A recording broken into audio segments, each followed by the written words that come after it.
government's most guarded secret. They're not on any computer. The tasks assigned them are not always legal. They don't solve problems. They terminate them. Their leader, codename.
Hello and welcome to another regular edition of the Nielsen Ratings every Tuesday at 10 o'clock with my regular co-host, Stupenzolicious. How are you, sir?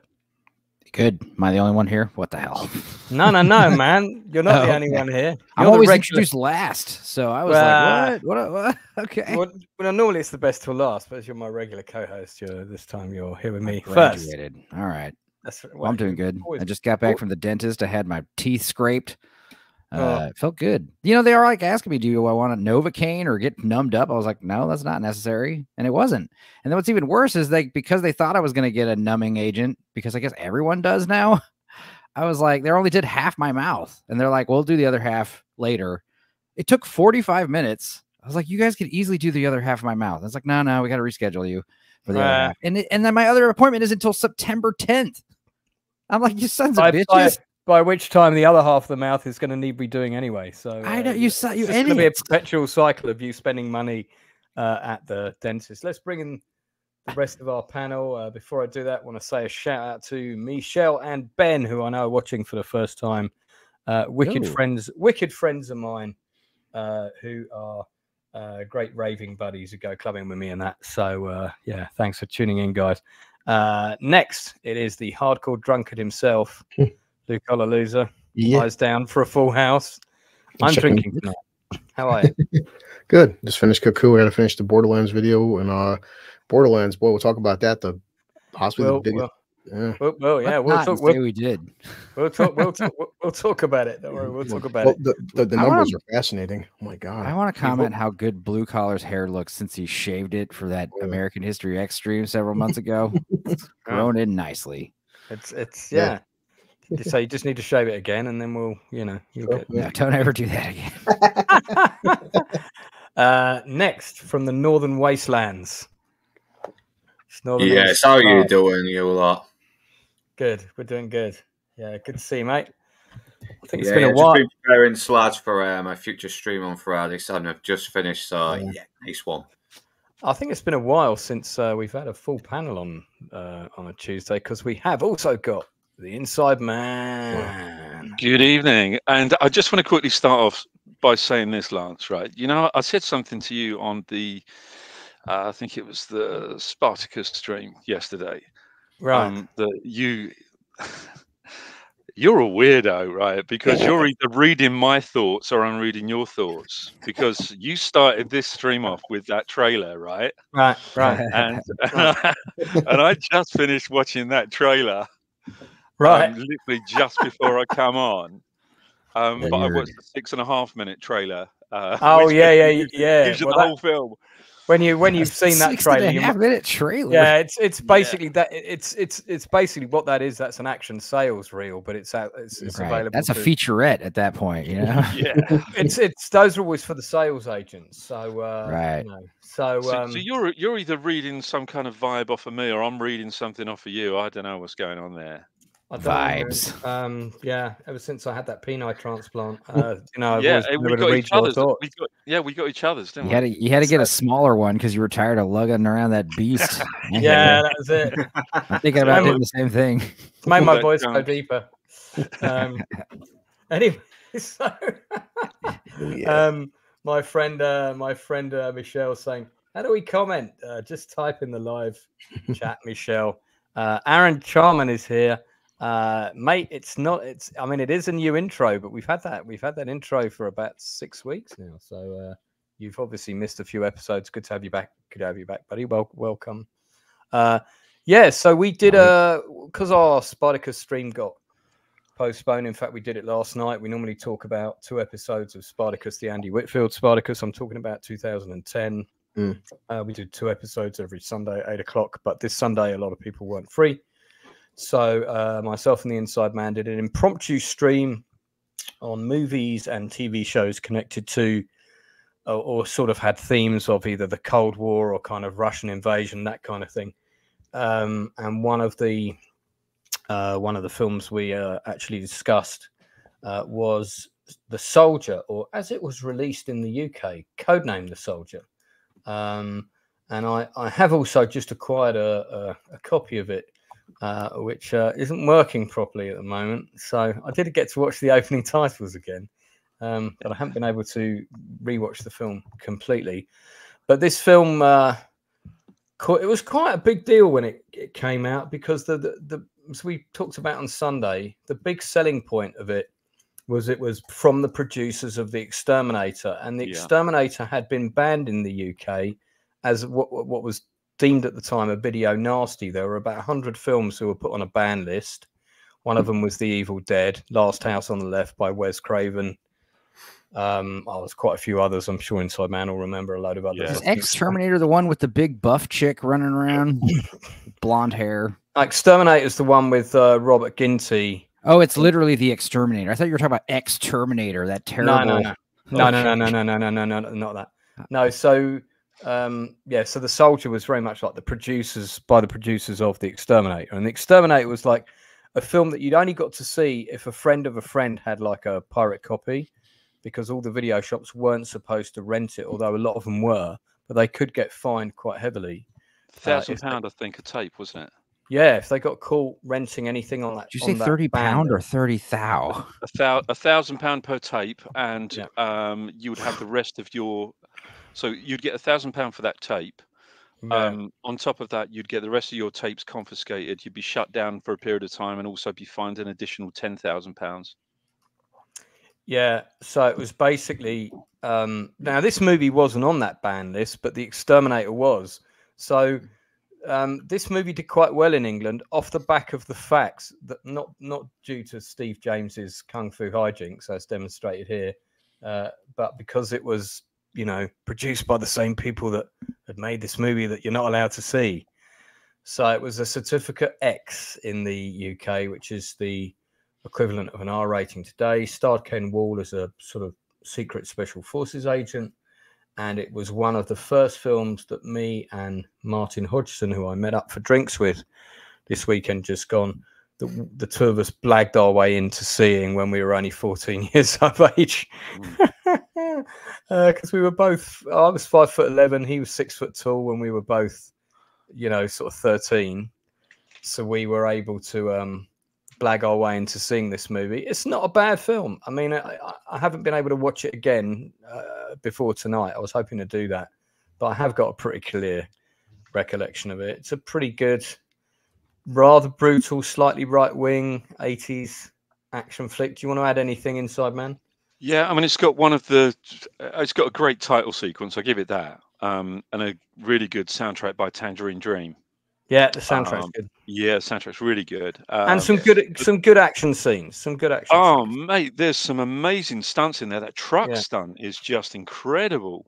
The truck stunt and the ski stunt. Yeah. Where he spins around in midair, firing the live machine gun. Yeah. Is pretty cool. Yeah, really beautifully executed. But it's so basically what it's about is a group of kind of renegade off the grid Russians are they've they've taken a nuclear device and they're creating a dirty bomb which they're going to detonate in the Saudi oil fields if Israel don't move off the West Bank. So it's actually pretty current, to be honest. Quite topical. Yeah, very topical. Could actually be happening right now as we're talking. Yeah. And of course, there's this small group of agents headed by the soldier who are assigned. They're kind of like a dark squad, if you like. So they're also sort of off the grid. So they're not on record as working for the CIA as such. And they have to track down these guys who have stolen this nuclear device. And it starts off with a pretty brutal beginning, as a limousine going down the street. I'm not sure what the pennants were on the side of that limo, actually. So I think I don't think it was any particular nation, but I kind of assumed it was either an ambassador or president of somewhere or other. And it's very early morning, and a woman walks out in front of the limo with a baby carriage and gets hit full on, and that's really, as they would say, gnarly, the way she kind of really cracks her head on the windshield, and and then a group of supposed shocked onlookers sort of look up, rush to her aid, and they're all sort of gasping and in shock. But it turns out that they are also part of the same group that were trying to stop the limo, these Russian agents. And out of nowhere, just as they draw their guns, out of nowhere, these 5 black-clad special forces / CIA guys appear out of nowhere and gun all of them down. That's actually this shot as well. I did always think that shot was a little bit cheesy, because it's like the ambush happens in the middle of the street with like trees either side. It's like a tree-lined Washington Avenue. And then suddenly, just as they're all pulling their guns out, we cut to this shot. And I don't recall the statue that they're standing in front of being anywhere near the car. No. It's almost like it could be taking place in a completely different, it's very stylized. I think you're right. I think it was probably one of those, look, we need to make it look like it's actually Washington. We need to make it look like it's DC somewhere. So let's find a statue and line these 5 guys up and get them to, blat off a few rounds. And then of course, helicopter, you hear the helicopter in the distance, lands, they clean up the scene, get rid of the bodies, and nobody's any the wiser. And that's the beginning of it.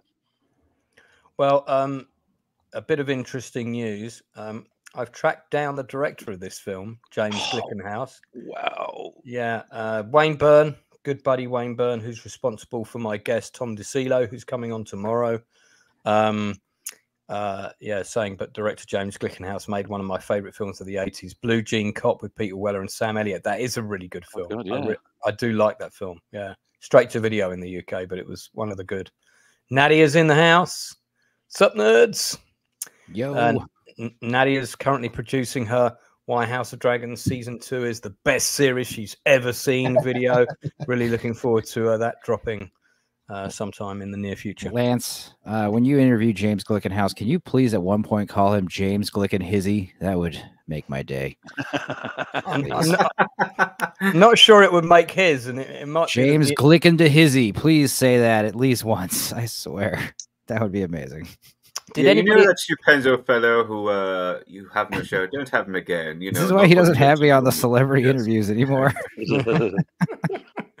No, we just don't have 20 minutes to talk about Mexican food. But why not? No, I'm just kidding.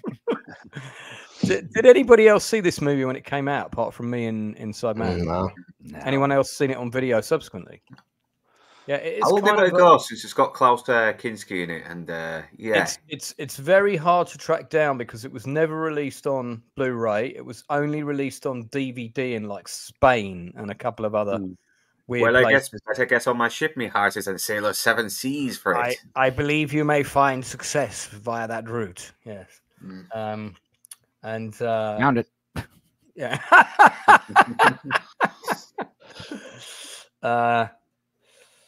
So all eyes Yeah, It might be on YouTube. Shit. Is it? No, it's not. The whole film. Okay. All right. It's way too. Yeah, I was negative. I was negative 3 years old when this came out. So. The Thorn EMI video cassette. That was the UK VHS. That one. That's the UK release package. Ultimatum. Ooh, maybe that could be another reason why you're having trouble finding it if it has a alternate title.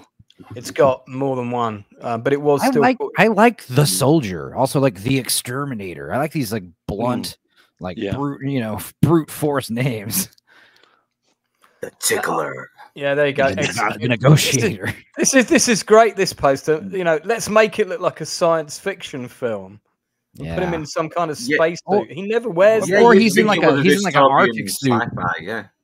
He's in like an Arctic suit, but he's not in the Arctic. He's like if he was in a snowy landscape, that would look cool. I mean, there is a ski chase, but he's not wearing that costume.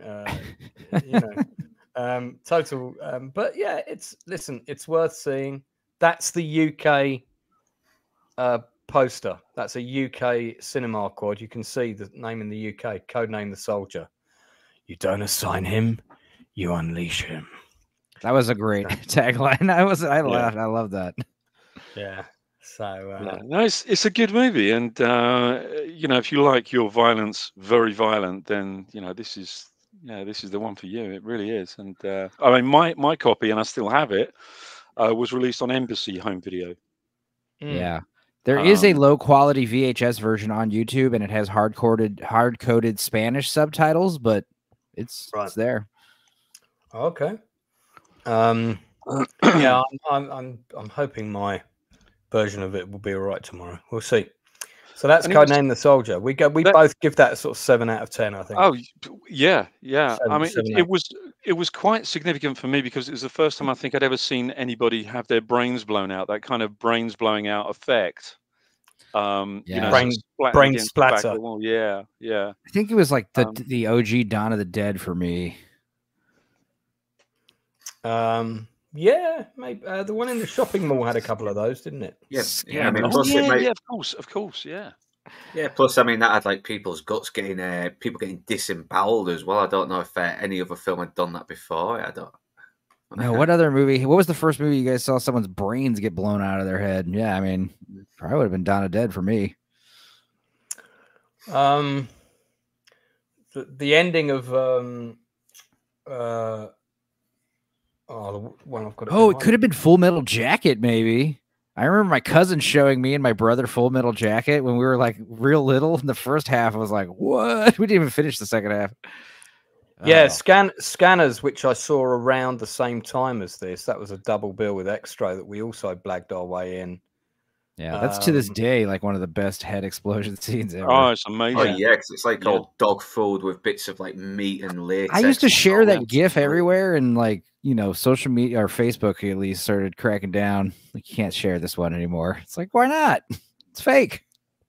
I'm gonna suck your brain dry. I think. Anyway, yeah, I think the ending of Sky Riders was the first time I'd seen somebody get shot at like close range or that was particularly gory. Anyway, worth seeing. It's pretty good. Drew, I like The Fury. That's the one with the speedboats that come up onto the beach and massacre all the people at the beginning. Really mad scene. I'm going to reach out to Ken Wall, actually, the actor, who he was really on the rise. He'd bagged like 3-4 really good jobs, and then he got a fractured spine when he fell down a staircase. And ultimately his acting career ended, but he is still alive, and I'm going to see if I can get him on to talk about his career and sort of maybe just try and imbue him with some positivity in the context of, look, man, you might have only done 4 movies, but we are still talking about them, and 4 feature films is more than most actors get to achieve. So Well, it's like Satoshi Kon. I mean, he only made a few movies before he died, but he's like he's a legend in the anime world. Yeah. Actually, License to Kill might be the first film I remember of a guy's head exploding. In the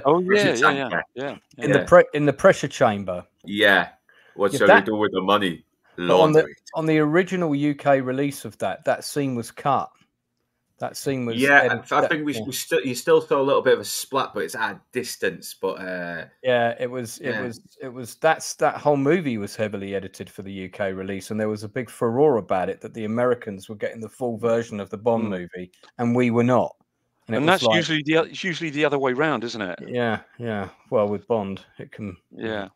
But yeah, it'd be good if you could get Ken Wall on. And of course, I've actually got exactly the same back injury as him, but mine was done through climbing. So now Inside Man says that, but it was actually a rampant sex accident. Let's move on. So we are going to talk about Nadia's favorite film that's doing the rounds of the cinemas at the moment. So good that she's bought tickets to see it all week, I'm told. Going back 5 times, and that's Borderlands. So Nads, if you want to dispel any of these rumors, you need to come on. Borderlands. Well, I just saw. Now, okay, let's just talk about the background to this first of all. I not that long ago bought the game. I bought the game about a year ago.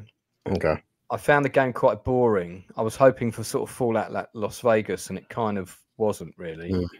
It was much more linear and just felt a bit shite. Good to see you, Tim. But I did like the look of it. I thought the look of the game was kind of cool. It kind of had its own vibe. And when I saw the pictures for this, I thought actually they have captured that look, that sort of pop art, very vibrant look.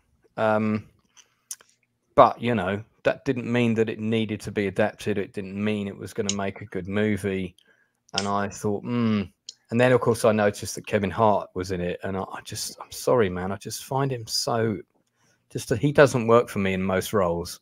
I like his stand-up. His stand-up I quite like. But him in sort of acting roles, it just doesn't quite work for me. So, well, it's not gone down very well. So, you know, even Nadia's only seen it 7 times. Blue, what did you think? You've been to see it? Oh boy, of course I did. I played every single Borderlands game. Yes, Lance, the beginning was kind of rough. Borderlands 2 really takes off the franchise. It's arguably everyone's favorite Borderlands game, and they've made spin-offs and stuff like Tiny Tina. It's often hard to judge something because if say something like say Enzo or you or anybody, Luke didn't play the games, you could watch it as a movie. Because I played every single game, I can't not judge it based on the games. And it's like these guys had to go out of their way to make something this terrible. But it's kind of makes you mad, but it's also strange because if you played the games, there's so many Easter eggs and so many callbacks to the games where somebody had to have played the games. So I'm like, if you guys are fans of the games, how did you screw this up this badly? That's like an achievement in itself. Like, you know, the source material, it's not really hard. Every game already has a storyline. Just copy and paste the storyline. And it's like they went in a whole different direction. But I think the biggest FU was, yes, the cast. Kate Blanchett, fantastic. She's a beautiful woman. She's also 55. Her character is 25. Kevin Hart, he can be funny. He speaks. He's as good as Roland as I would be to Roland. Jamie Lee Curtis is playing a character that should be 30 at best. Like, this makes no sense. Gina Gershon's in the film. Gina Gershon, again, sexy woman for 62 years old. Her character is like 29 at best in the game. Like, and Jack Black, I've liked Jack Black in certain roles. He is. I'm not sure where he was going with Claptrap. Claptrap is like the Borderlands mascot and the funniest character in the entire series. And I mean, I went to a theater about half full, not a single laugh for 2 fucking hours. Like, wow. I mean, nobody laughed like at all. And I've like in the games, especially part 2 and going on, like Tiny Tina, like in Borderlands 2, go Google Tiny Tina's cutscenes. Like, you will bust out laughing like hard. I'm like, it was like bad cosplay, and it's just, oh my god. Right. But yes, costumes look like bad cosplay these days. I mean, you look at the cosplays now; they look better than what we see in actual movies. Yeah, well, and you guys must see it did $4 million in 2024 over the weekend with a budget of 150. Wow, Jesus! Oh my god! And that's also before marketing. Yeah. I mean, it's the sign has been raped with a sandpaper dildo. I don't know what that means, but it sounds painful. You know exactly. Right. Okay. Well, that's Blue's thoughts. Stupenzo, you seen it? Yeah, it was awful. I really struggled to sit through it all. Tried really hard to not look at my phone and play solitaire or whatever. It was boring, and it was one of those things where I did my show on Sunday and I asked everyone, like, it's just because I didn't play the game. And they were like, no, people who play the game hate it more. They thought it was even worse because, like, an affront to all that was holy to people who love the game. Yeah, I was like, oh, okay. Because I didn't. I don't know. I don't care about these old actors. I think the whole old actors thing it's more a testament to how there's really no young movie stars, or at least no young movie stars that'll, appear in a movie like this. Kate Blanchett's great. I mean, Jamie Lee Curtis, she's still all right. Gina Gershon, oh man, she's gained weight in all the right places. She was looking good as this heavier set older woman. I don't know. We'll be talking about her later too. But yeah, I mean, it's just one of those movies where, yeah, louder isn't always better. The colors are just way oversaturated, and I don't know again if this is just the way how accurate it looks like the game. I saw pictures of Lilith, and yeah, obviously Kate Blanchett's a 60-year-old woman. She still looks good, and they tried to make it faithful, but the whole point is it's one of those doesn't really translate well to film, because like you see Lilith's hair, and then when you do that in the movie, it makes no sense in this nuclear wasteland or whatever. Why is she getting her hair colored and permed with this wave thing? It makes no sense. And it was also very predictable what was going to happen. And, I don't know. It was just not good. And yeah, I mean, if it was at least like violent or funny or at least sexual, it felt like a rated R movie that might have been edited down. Yeah, I agree. PG-13, which is makes sense because Eli Roth. When I hear Eli Roth is making a Borderlands movie, it's like, oh, okay, this should be like. Was he the director on it? Yes. Yeah. Damn. Well, yeah, because there he is. Yeah.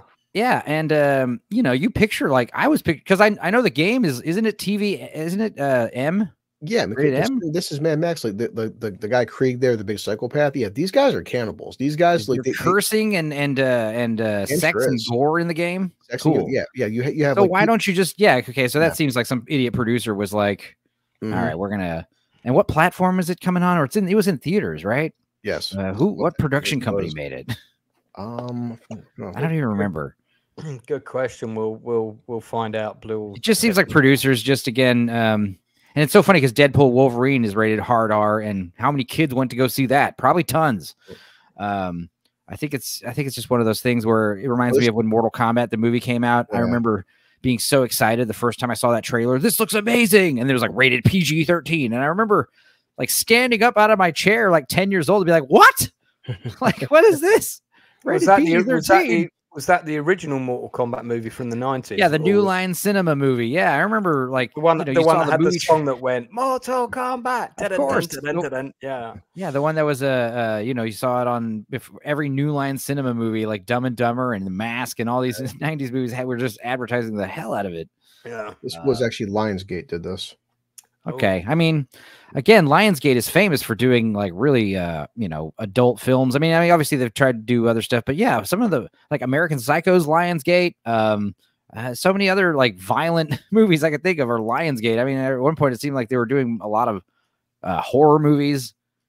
I don't know. Come on, guys, we just don't want to be talked down to. Just give us what we want. What would you give it out of 10, Enzo? Man, I don't know, man. Like a 3 at best, a 2. I mean, I'll give it a 3 or 4 because of all the cleavage from old ladies that I didn't mind. He's not wrong though. Jamie Lee Curtis, man. I mean, push-up. I don't think that was a push-up bra, man. I mean, those things get bigger with age. For those people watching at home, don't use that as a benchmark on how to rate your films. Let's have a look at some of the headline reviews on IMDb. Kate Blanchett she's still a sexy woman. She's also a 55-year-old sexy woman. Here you go. So this reinforces what Stupenzo said. Where's the R cut? Whoever let this get rewritten and reshot to be PG-13, hell should be kicking themselves. So yeah, obviously, if you bought a ticket, don't sell it. Ask for a refund. Massive flop. 1 out of 10. Another failed video game adaptation. Missed the mark, but still entertaining. Dave from Lionsgate. Cash grab with terrible casting. Not at all like Borderlands. This is no connection to my play Borderlands, by the way, which is obviously infinitely superior. Save your money. Whose idea was this? Yes. Well, I bet they're not putting their hand up now. 30 minutes of film is my maximum. Okay. Basically, we have Borderlands at home moment. I think it means Home Depot. Not surprising. Only saving grace was Krieg. Underwhelming to say the least. So yeah, I mean, generally absolutely awful, hot smoking garbage. Generally not a lot of positive reviews there. It was at one point Rotten Tomatoes. It was at like a 1%. It was boosted up to 4% because of Grace Randolph or something like. Yeah. Okay. Well, Northern, have you seen it? No, not yet. I'm gonna try and see if I can see it tomorrow, and if I can get a review out, I'll try and do that. Okay. I don't think I'm going to bother with it. I haven't seen it. I don't think I'm going to bother with it. And it's even worse because we've all been there. It's like, you know, there's like Madam Web bad, where at least I could laugh at Madam Web, and this is not. This is just bad. It's like boring. Yeah. Well, I have to, you know, times are tight. I have to spend my money carefully these days. I'm not going to spend it on a film I don't want to see that I think is crap, or everybody's telling me is crap. Right. So, and I can understand if like the video game fans were like, nah, dude, if you played the game, you'd get it. I'm like, cool. Okay. But they're, like I said, they're singing the same tune I am, even harder. Well, and the storyline is essentially the same. The only difference is they were at Cantina, but that is the story of, well, that's the Borderlands storyline. There's Pandora, there's a super vault with alien technology, and that's the premise of the game. They kept the plot similar, actually, which is that much more insulting. Like, there's a plot. How do you, it's so simple.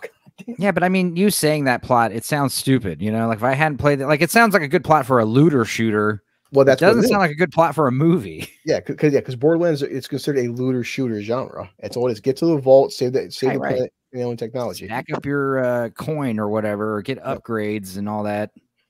Yeah. Well, we're going to move on from one level of crapness to something similar. Oh, yay. So one of the new things at the Olympics this year was breakdance. I would advise not sharing any footage, by the way. Okay, I thought you might say that. Well, we might get some stills. Stills are good. But Blue, do you want to see if you can grab some stills up for me? Yeah, or if you're at home watching on a computer, you should definitely pull it up in another tab and watch it right now while we're talking, because it's amazing. The Australian breakdance lady. So an Australian, listen, I used to do confession. I used to do breakdancing in the 80s. I wasn't particularly good, but occasionally I'd go up to Covent Garden and do it for money with a couple of other people, and we made some money. And I was never that great. I couldn't do head spins because I was a bit too tall and lanky and so on. But you know, you got pretty good. You got pretty good at it. You could throw down a pretty good dance and do a routine for a good 15 minutes. The point here is the Olympics. The point of the Olympics is it's supposed to be, because I don't want anyone to think I'm being mean and ranking on someone for no reason, because, you know, I completely applaud people doing brave things and you know, going out of their comfort zone and all of that stuff, because this is the outcast. This is what we're about.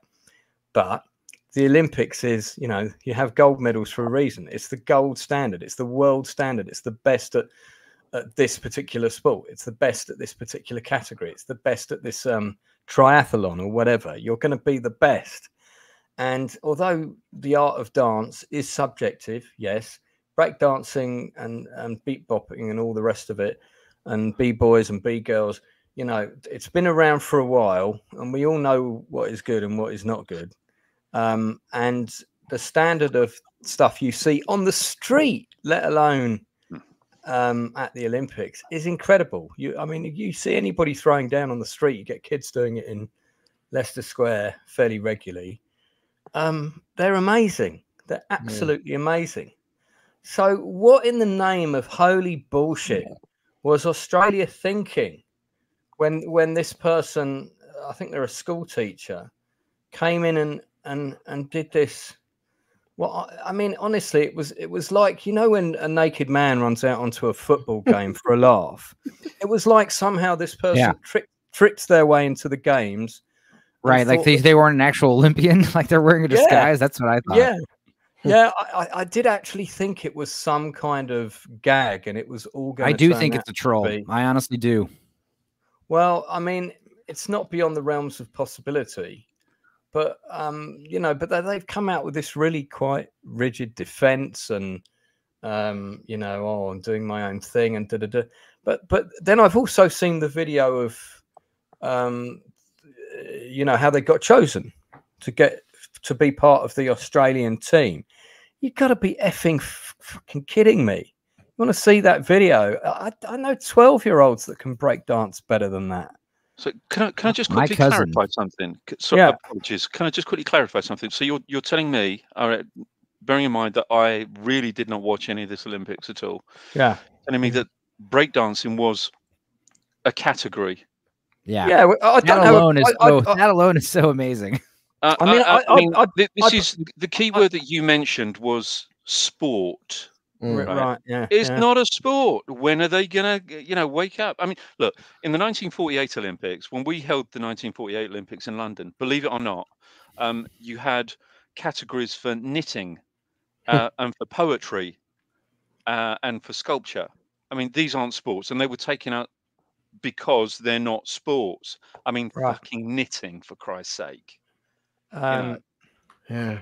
Michelle I would love to see Olympic knitting, to be honest. I mean, I would, but yeah, be just curious to see what it looks like. Hey, I mean, that's the thing is, if they're amazing, like if the breakdancing Olympics went on for the first time and it was like jaw-dropping, feats of athleticism, that could be incredible. But you know, my cousin Thunderqueef, who you know from my Wii watches, he is I mean, he's not anymore, but he still does like the popping and locking. But he's like a real good like breakdancer and beatboxer for a while there. Still beatboxes real good, but he knows. We knew some kids that would like, you know, do backflips up walls and spin on their head and like they could like if you walked near them while they were breakdancing, you could hurt yourself. Like they were doing insane stuff. I can understand having skateboarding in and having BMXing in, because these are incredible feats that these people perform. They really are absolutely incredible.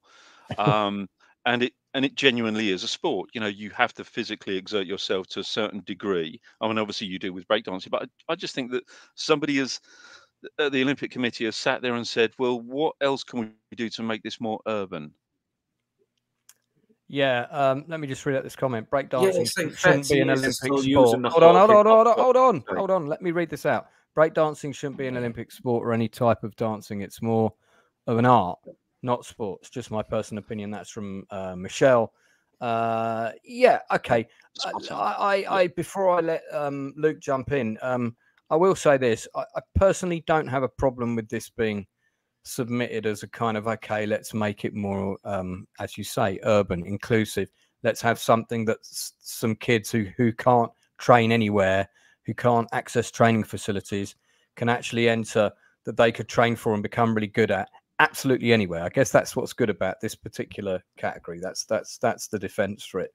But if you're going to do that, like if you remember when we talked about the boat parade before, one of the things you saw on the boat parade was they had a load of breakdancers on the side on these things on the river. It was a load of French breakdancers, and they were there because breakdancing was in the Olympics for the first time, and they were really good. They were good, and they were proper going for it, and they were doing it in the pouring rain on a wet surface, which is not easy, not falling on your arse. So were the BMX guys as well. They had those little ramps, and they were doing all that in the rain. Skateboarding in the rain is a nightmare. Your wheels slide all over the place. So I just think, you've got to make sure that you're doing some kind of, presumably you're going to vet people and make sure that they're good. Who from Paris didn't watch her entry video anyway? But Northern, jump in. Yeah, it's what they mentioned about trying to make it more urban. It's like, why do they keep doing this? It's been like, 30, 40 years since hip-hop came out, and they're still using that trope to try to be down with the kids. It's embarrassing. It was embarrassing then, and it's embarrassing now. Just get some good athletes. That's it. I'm gonna have to say I don't mind breakdancing. I don't mind breakdancing being an Olympic event because I'll tell you right now, when you watch professional or hardcore breakdancers, that stuff is just as hard as pole vaulting or free diving. Like there are some other sports that are like, okay, you got to do one thing, jump in a pool, and you know judges rate you. Breakdancing is, you know, when you see like prime breakdancers, I mean, yeah, it is definitely athleticism, but like I said, man, we got to be seeing like the best and brightest. We got to be seeing some crazy stuff. But that's why I think, honestly, this woman is a troll, because even if she is a much better breakdancer in real life, or she, you know, lied and, you know, exaggerated her audition somehow and snuck her way in, that's irrelevant because everyone's talking about her. She has gone down in like infamy, and she's even said like, hey man, y'all know my name. But what's crazy is she was so bad that they're not doing breakdancing in 2029. They have already like, they're already like, I think in the process of trying to remove it, or they're thinking about removing it from the roster. It was like a try and a fail is what they're writing it off as, which is unfortunate because like I said, if this was an amazing Olympic event with like top tier breakdancers, I think we all could have been like surprised, like, wow, who'd have thought breakdancing would have been such an entertaining and impressive sport this year. But because of this one lady, then we should have an alternate Olympics. We should have like a breakdancing category. Yeah, I'm down with that.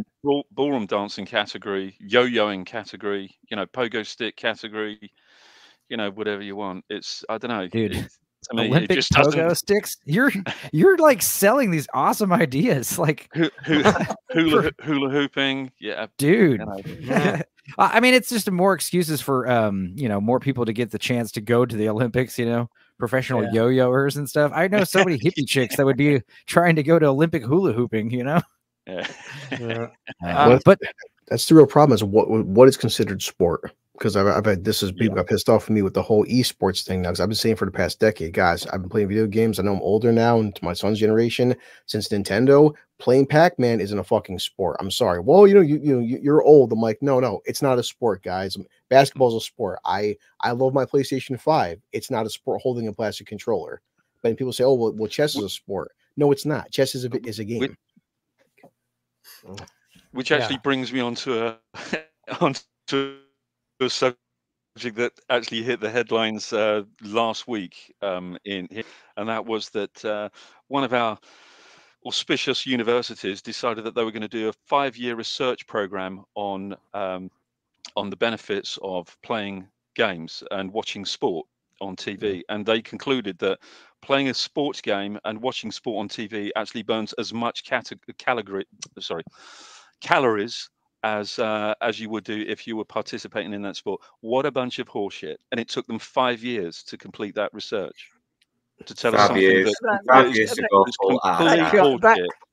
that can't be true. So you're telling me absolute horseshit. If you play a video game of running the marathon, you're going to lose as much weight as you would running. Apparently, it's to do with all the fidgeting and all the cheering and all the movement that you have. That you're going to lose as many calories or burn as many calories as the people that are actually coming from experience. The university is full of shit. Yeah, see, this is a generation where it's like my son's generation. Dad, I play Call of Duty. Awesome, buddy. Call of Duty is not going to fucking boot camp. Yeah, you heard it here first. Michelle's entering the Olympics in hula hooping if it's a category, possibly skipping, her two specialties. So skipping is good for you. It builds up your stamina. Boxers use it to warm up. Do you not reckon we can get away with showing a clip of this, or do you think we'll get? I don't know. Finding the full video is very hard. Yeah, I mean, what you could do is, exactly. If it's already hard to find on YouTube, like for instance, the people that do have it on YouTube, it's like grainy cell phone footage, and like the guy is like putting his opinion in every 5 seconds. Hey, if you like my stuff, link in my channel, more, click the link for the whole video. Plus, my Olympic stream got nuked, like literally removed from YouTube. I had to delete it. What got my Olympics show from a couple weeks back? Oh, okay. We talked about all the opening ceremony controversy. They were not having that. And again, it's just like WWF or WWE or professional sports, NBA, NBL, MLB. They make sure to protect that stuff pretty well. Right. So hang on a second. There's a bit of a Outcasts Australia, as in Gary Bolter's secret agent, 009, who works for our channel out in Sydney. Yeah, how does Gary feel about this being represented? He's just sent me this piece of information. Let me read this out. Rachel Gunn, who set up her own governing body for breakdancing. So she set up her own governing body for breakdancing in Australia, has manipulated the selection process to her advantage, despite the clear talent and qualification of other outstanding female breakdancers like G. Clef and Holly Morrie. I love that. G. Clef, what a great name. Yeah. They were unfairly overlooked. The NT Yalong boys, a group of incredibly talented and underprivileged youth from the Northern Territory, were denied crucial funding by Dr. Gunn to attend the qualifiers, a decision that directly impacted their chance to showcase their skills on a national stage. Disturbingly, Dr. Gunn went on to win her own qualifier, defeating other phenomenal breakdancers, raising serious questions about the fairness and integrity of the process. If Dr. Gunn's husband is indeed the Australian coach and part of the selection panel, this represents a blatant conflict of interest that cannot go unchecked. We demand a public apology from Rachel Gunn and Anna Mears for misleading the Australian public and attempting to gaslight the public and undermining the efforts of genuine athletes. We also call for a full investigation into the selection process and an audit of Dr. Gunn's business dealings, and a global public apology to the breaking community for the unethical behaviour that has tainted this sport. Rachel Gunn's lack of ethics and morals raises serious concerns about her fitness to teach and hold any position of authority in the sport or university. I like where this is going now. Honestly, I would just slow clap for this lady for just, like I said, just being just really taking the initiative to just further her name at any cost. I don't understand. The Christian Bale on it. Oh, good for you.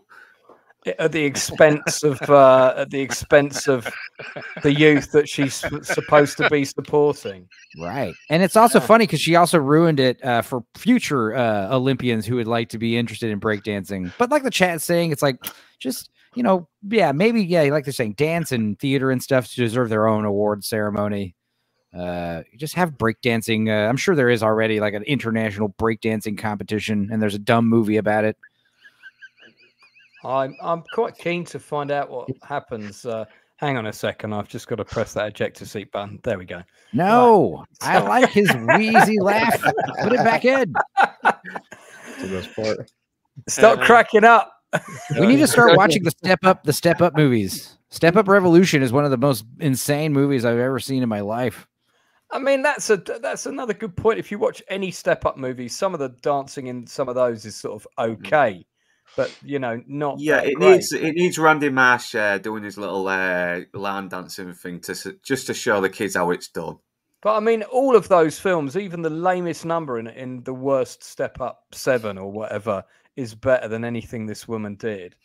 I actually think that there is a more serious point to be made here. That if this person created her own body in terms of a national breakdancing body or whatever she did in Australia to manipulate her chances of getting into the Olympics at the expense of other people that have been trying to do the sport professionally for years. And that was her showcase of her talent, which was basically a massive joke at the expense of everyone else to serve her ego. I've got to say that's absolutely fucking outrageous. Yeah. It's outrageous. Now, I will caveat with that. I've only just seen that information. I felt it was worth reading out. Yeah. But we'll chase that up to see. And that's the thing, is like she'd rather embarrass the entire Olympics just to be a meme. Viral fame is like it's it's a drug to these people. Some people. Yeah. Oh, sorry about that. Right. Okay. Well, yeah. Don't think we need to give her any more air then, do we? I could share a meme real quick if you don't mind. Let's see. She had no electric boogaloo. Please say it's the meme where she's dodging the agents from the Matrix's bullets.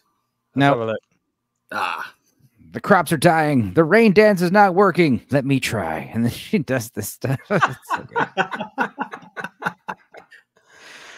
So I haven't seen the meme of the Matrix. That one sounds fun. Yeah, I've been looking all over for it so I can share it, but I cannot. Oh, the find worst it. is when you see a good meme and you forget to save it and you try to find it later. Oh, good luck. Yeah. There's a lot of them in the meme graveyard. All right, well we'll move on because we've got other things to talk about, including Inside Man and the Quest for the Golden Peni Candle, which is a new action adventure film coming out soon. Yeah. But before we get to that, I've got a special guest coming on tomorrow. Film director, some would say the king of the independent film directors, Tom DeCillo, is coming on my channel tomorrow. And I have been not only rewatching the films of his that I already own, of which I own 3 of them. I own Double Whammy, Living in Oblivion, and The Real Blonde. But I've also been watching some films of his that I've never seen. And one of the ones that I missed, much to my shame, I have to say, because I was always looking out for what he was doing next, was Delirious. No connection to the Eddie Murphy show. In short, this is it's set in New York, and Steve Buscemi plays a paparazzi photographer who is quite good at his job, but extremely dysfunctional in his personal life. He's got almost no friends, no social life. He bumps into the character of Toby, played by our actor on the left, whose name is on the tip of my tongue and it's gone right out my head. Fantastic actor. I've seen him in loads of things. I really like what he does. Michael somebody, I think. Michael Pitt. Michael Pitt, thank you. He sort of bumps into Michael Pitt, who's homeless. In the end, sort of ends up giving him a job as his assistant. The two of them end up working together. Michael Pitt suddenly finds himself becoming famous. He's spotted by a casting director who is played by Gina, on very good form in every sense of the words, as Enzo mentioned earlier, Gershon. And I love Gina Gershon, man. She's always great in every role, and people cast I've always said her name Gershon because it's Gershon. sexier. I don't know if that's accurate or not, but let's go with that. Gina Gershon. Let's go with that. I like that. I'll tell you what, I'll ask Tom DeCillo that question tomorrow because he'll know the answer. Yeah. Also, I mean, she's like the casting director, and like they even make a comment about it, like, you are gorgeous. Like, why aren't you in movies, my lord? And there's a scene later where they're interviewing the casting director. I don't think I've ever seen that, but if she looks like her, get her on camera, please. It's a really good movie. It was especially written for Steve Buscemi to play the role, and he actually turned it down. And it took Tom quite a while to convince him to get him in the film. Michael Pitt is particularly good in this film, as is Alison Lohman. It was one of the first sort of really significant acting roles that she did sort of outside of, the mainstream. It's a really great independent film. It's very much up there with the rest of his work. I highly recommend it. I give it an 8. I give it an 8 out of 10. Really good, solid performances. Ending is a little bit wishy-washy. One of the questions I want to ask him was there a different ending? I like the ending. I don't want to spoil it. I mean, it does almost take a bit of a dark turn, but then it's sort of like doesn't really pay off with it, does it? It kind of just isn't real. Yeah, not trying to stop. I mean, there's that old rule, like if you show a gun, you got to fire it, and this is one of those times where it's like, I'm glad they didn't do that. whatever they were building up to.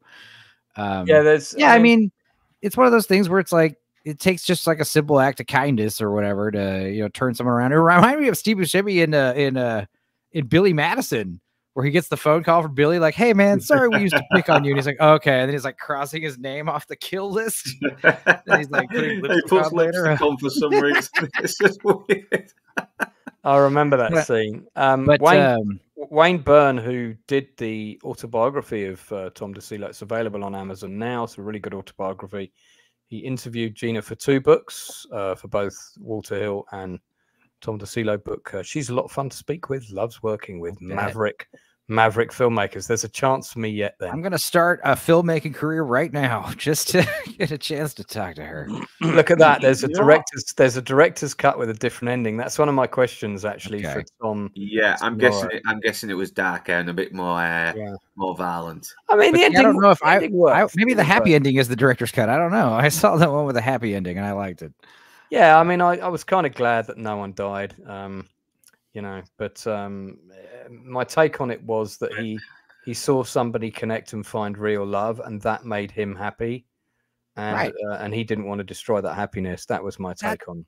That was one of my favorite scenes. I mean, he's like a homeless guy in is it New York, right? And they are saying like there's that scene where he like, you know, she basically likes him and he leaves her hotel and he like hugs the door guy and he like goes off and there's like, you know, cherry blossoms falling on him and stuff. I thought all that stuff was great, you know.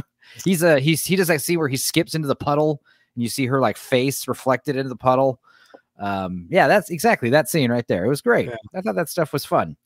I also liked how because I also I love Living in Oblivion. That's like such a good film. Yeah, it's one of those movies that like maybe it's not for everybody, but it's what if you want to be an indie filmmaker and you watch that movie and you still want to be an indie filmmaker, then yeah, maybe you got what it takes. But it's just a really kind of frustrating movie, but it was funny and good. And the thing about Living in Oblivion, also starring Steve Buscemi, he's a much younger guy, amateur filmmaker. That movie was kind of, you know, the 90s trend, like kind of like Clerks and these other movies to have like grainy black and white and all that stuff. And this movie was also doing the early 2000s, that look, highly saturated, digital, almost digital film. It had a great look, and yeah, I loved Steve Buscemi's apartment. You know, it's just like, oh my god, that looks like a proper bachelor's apartment that as well. But also, it wasn't like some low budget movie where like the whole movie takes place there. They would show you like these other more opulent settings that the movie stars are hanging out in. Yeah, the hotel.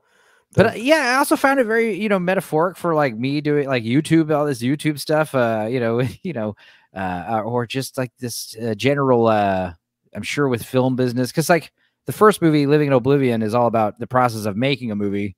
The second movie is like, okay, you've made movies, you're famous now, and these kind of issues that come up with like people who are more successful than you, or people who rise higher than you, or also just hanging out with successful people. It's one of those. I thought it was a pretty loaded movie for being pretty simple plot.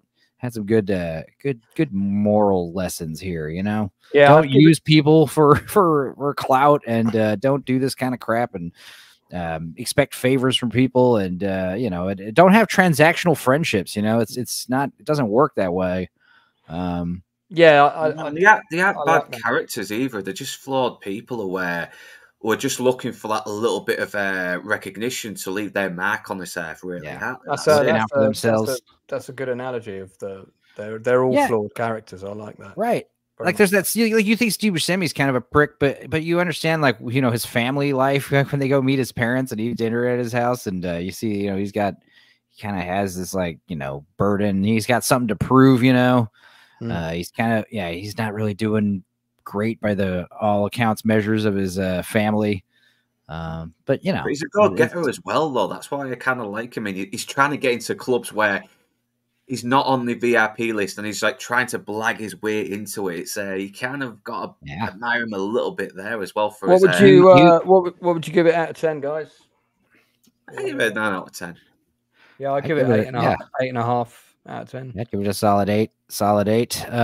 Yeah, that idea of like you got your little protege with you, and first, you know, the guy who's like working for you or under you, or kind of you think you're the alpha in the relationship. And then what happens is like he gets into the excluded area, you know, the VIP area. That it's not even really like a jealousy thing. It's more of like, you know, that hurt my feelings kind of thing. Like, here's a question that I want to ask the people that have seen it. Do you think Steve Buscemi's character in this is a suppressed gay man? Because he puts Michael Pitt's character in the closet, like literally. Yeah, it could be like metaphorically. Yeah, you could see that happening for sure. If you watch the scene with the parents, when Buscemi goes to visit, the mother straight up asks him, "Are you gay?" The mother straight away Yeah. asks if Michael Pitt's character's gay, and it's clearly a question that's been asked before. You can tell from the way the scene plays out that's and the way he reacts. They ask that question every time he comes home, because he's either not. I guess he's not got a woman. Then there was the thing about Buscemi's character asks him that question right at the beginning, and then says, "Good, because you know there's going to be loads of chicks coming around here all the time, but there's never any. There's never any chicks." Well, it's not really. I mean, here's the thing: closeted gay. That's different from, like, you know, in celibate. You're trying, you know, if he was actually closeted gay and he was really desperate, like, yeah, you're not getting any action from the ladies. Yeah, you might come around and try it out, but he doesn't seem to. He'd rather be asexual, you know, which seems like maybe not. I don't know. I think he. Well, I'm going to ask Tom about this tomorrow. But I think he's kind of. I think that's kind of where he's at, but he's sort of in denial about it, and so. Well, I liked how they left the movie open enough to where you could totally interpret it that way. Absolutely, I mean, it's kind of one of the interesting. He's constantly propagating a heterosexual outlook. Because I mean, that's something like my Uncle Dino would do. You know, hey man, there's gonna be a bunch of chicks coming around if you stay here, bro. And then no chicks come around. I mean, it's just like he's like a big talker. You know, that's kind of what I interpreted that as. Does he then say, hey, should we look through the men's surfing catalog? Is that what happens? Yeah, I would suggest Michael Pitt is probably more on that side in this movie, because he's like a homeless street kid in New York. He's probably done some things, you know, here and there. Yeah, that's stay. That's implied in the opening monologue, sort of montage when he's walking past all the guys with suits. He's kind of looking at them to see if anyone wants to pick him up. But that's what's also funny is, like, Steve Buscemi, you know, famously weird looking guy, as they would quote in the movie Fargo. And then you got Michael Pitt, who's also like, yeah, he was everywhere in the early 2000s, because he's a good looking guy. People liked him. Girls probably crushed on him a bit. But yeah, that's one of these things where you could be a homeless guy in New York who's good looking, and you could have this hard working guy who's doing all this stuff, and like he could get passed up by just some homeless dude who's got a nice face. That's how showbiz works. All right. Well, it's time to move on. I'll just mention briefly, I've also watched The Real Blonde again today. How was that? I love it. I've got it on DVD. If you haven't seen it, it's his second film. It's actually, for me, it's the one I rewatch the most of Tom DeCillo's movies, and because I find the struggle that Matthew Modine's character is going through. It's about a struggling actor trying to make it in New York. He's 35. He's also got the relationship with his girlfriend, which he thinks is in a good place, is actually not in a good place. And it's also about making real connections with people, and how we communicate or don't communicate, and how that can lead to the downfall of relationships. I think it's really good. Does Stu Buscemi actually appear in this as well? Because I might have seen this. No, he's not a main character in it. I can't remember if he's got a cameo. No, I think he might have had a cameo. I don't know. No, Christopher Lloyd's in it. Catherine Keener's in it again, who's in nearly all of Tom's movies. Yeah, and I think she's such an underrated actress. I wish she did more stuff. This is the first film I saw Elizabeth Berkley in after she did Showgirls, and this for me was the movie that proved that she could act, because she's really good in this. But they also play. She's really good in Showgirls too, and I'm not joking. Wow, that sounds like an episode of Chew the Fat. We should get back to that another time. This is a great fantasy sequence where Catherine Keener's character suddenly inherits a superpower and is able to electrocute a man's balls who keeps calling her profane words on her way to work. It's a dream sequence you need to see. But yeah, I give this one a solid 8.5 out of 10. And Drew Gordon, who's in the chat, The Real Blonde, Johnny Suede 2, I saw Living Oblivion on TV. Never found my home media copy. Well, the director of these films is on the channel tomorrow. That's right, he does. He's got a cameo. Yes, I have seen it. Yeah, yes, he has. Dennis Leary's on it as well, and he's like this heavy instructor, isn't he? Something like that. Thank you, mate. I thought he did, but I couldn't remember. You know, it's funny because you could have had him play the same character again in Delirious. You know, like this is what he's up to now in his later years. That could have been funny. Yeah, it could have been. I mean, you can almost assume that could be the case. This makes me want to watch Trees Lounge again with Steve Buscemi, because that's another good underrated one as well. That's his directing debut. That's the one with the ice cream truck and the girl from Kids. I love Stu Buscemi in Ghost World. He's so good in that one. Well, it's time to go back in time to some older stuff. In a future that grows ever closer, the fate of our Earth will lie in the hands of one man, a solitary. And that man is the Inside Man. What have you got for us this week, sir? Well, I've got a spaghetti western. So cool. This one is it's kind of a sequel to the original Django. It's called Django Prepare a Coffin, although it doesn't necessarily have to have that connection, that Django connection. But so it's got one of the best title sequences and probably my favorite title song of any spaghetti western. It's just fucking amazing. So Django is asked to join up with this governor, this local politician, to join his kind of crew, and he refuses because he mistakenly says that he's actually carrying a gold shipment the following day. So he has to refuse. He has to turn him down. For some reason, Django decides that he's going to take his wife along, moving this gold. And this corrupt politician, he sends out a posse or a crew, and they attack the gold shipment, in the process killing Django's wife and wounding Django, leaving him for dead. So 5 years later, he comes back and he's got a job as a kind of town-to-town hangman, if you like, a sort of traveling hangman. And he discovers that there's an awful lot of people that are being blamed for other gold shipments being stolen and put on trial by kangaroo court and due to be hanged. So he decides that he's going to save them by putting on this little harness inside their outfits. So then he comes back, cuts them down, digs a grave, right? So he's already got the grave dug, and he says, right, okay, go along to this little place, and I'll be along soon.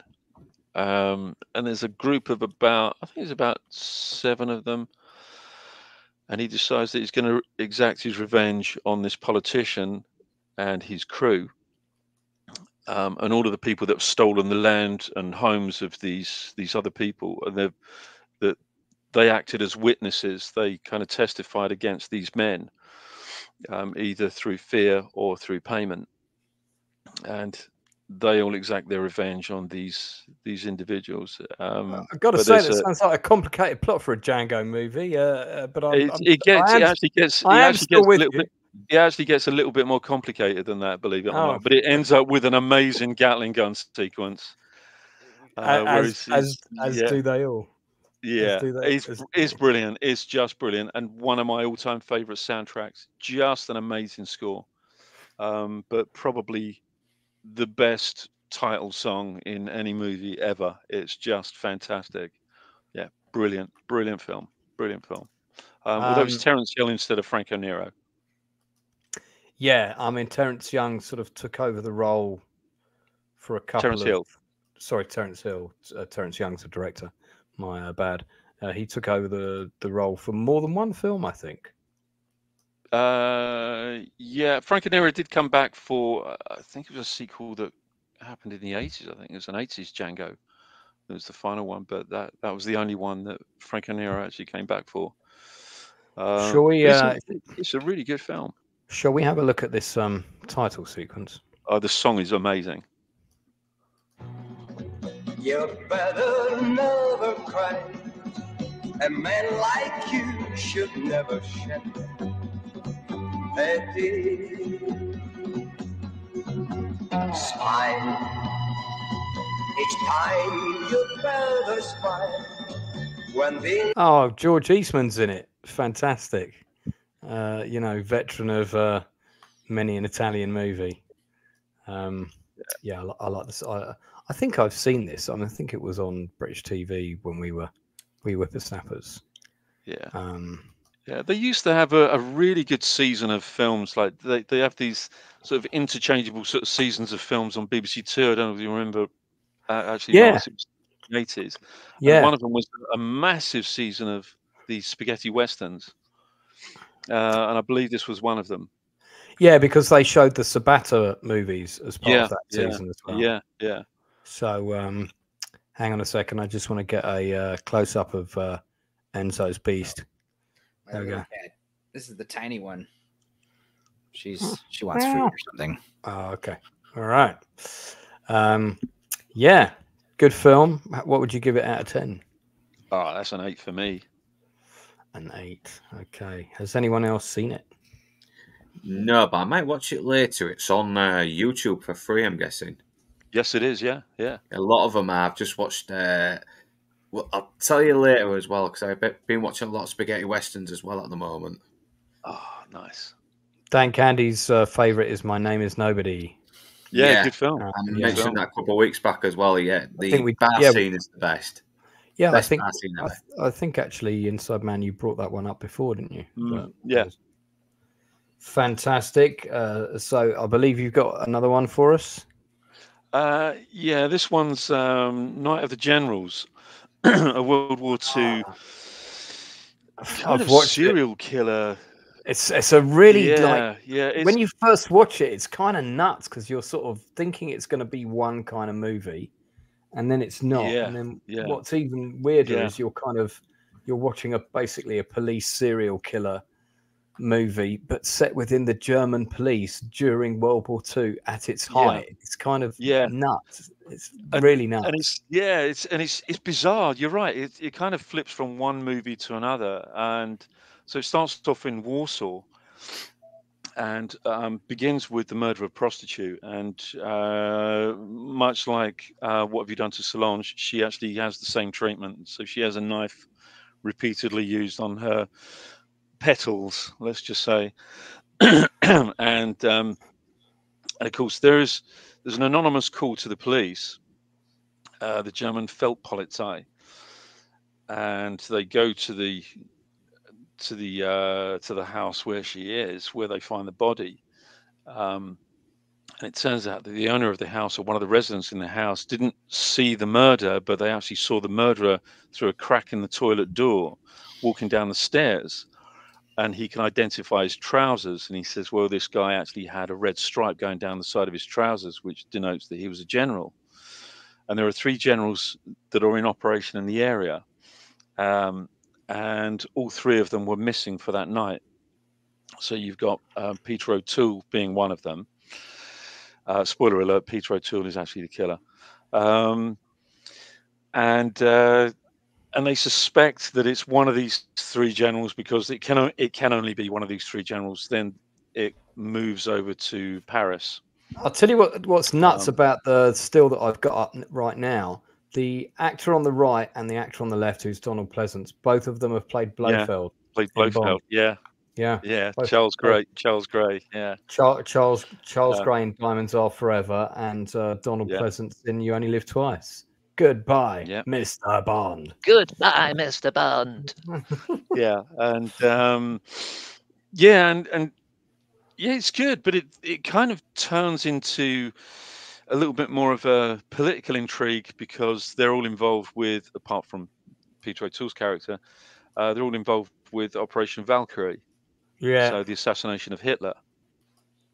And of course, Peter O'Toole tries to frame a lowly corporal, but then it sort of time jumps, so it's kind of flipping between times, and you find out why it's flipping between times, because the chief suspect has actually been murdered by Peter O'Toole. So, and the Interpol investigator, he's following up on the same leads, this unsolved crime.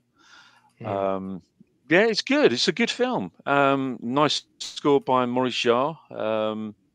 Yes, good movie. So I remember when Maximilian Schell, who's kind of playing the detective who's investigating, when he goes to sort of question Peter O'Toole. Peter O'Toole is in the middle of the extermination of the Warsaw Ghetto, I think.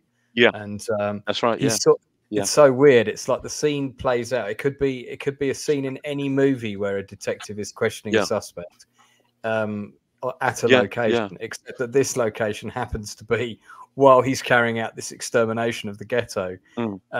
It's quite a bizarre combination, but it does work. It's a very clever movie.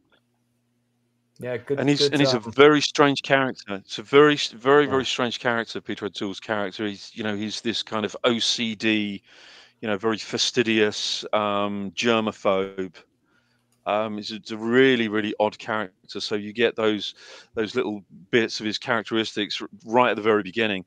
And it's not until he goes to France and he's being driven around by this corporal who he sets up, being taken around an art gallery. And he says, what's in there? And they go into this other room. They say, it's full of all decadent art. And it's full of Degas and Renoir and Toulouse-Lautrec and everything. And it triggers something in him. So there's something inside him that's triggered by these paintings. This subversive and decadent art. And that's when he goes on to kill this other young prostitute by sticking a knife into her flower. Gore Vidal is supposed to have contributed to the screenplay, but uncredited. Yeah, he's been pretty prolific actually. The contributions that he's made to screenplays. I mean, obviously, Ben-Hur being one of them, Caligula another. It's pretty good film. Pretty good film actually.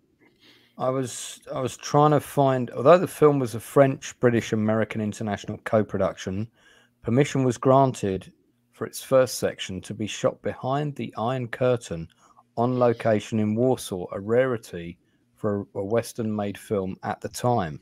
The last scenes of the film were shot in Munich, so I did not know that. Yeah, I just thought I'd check.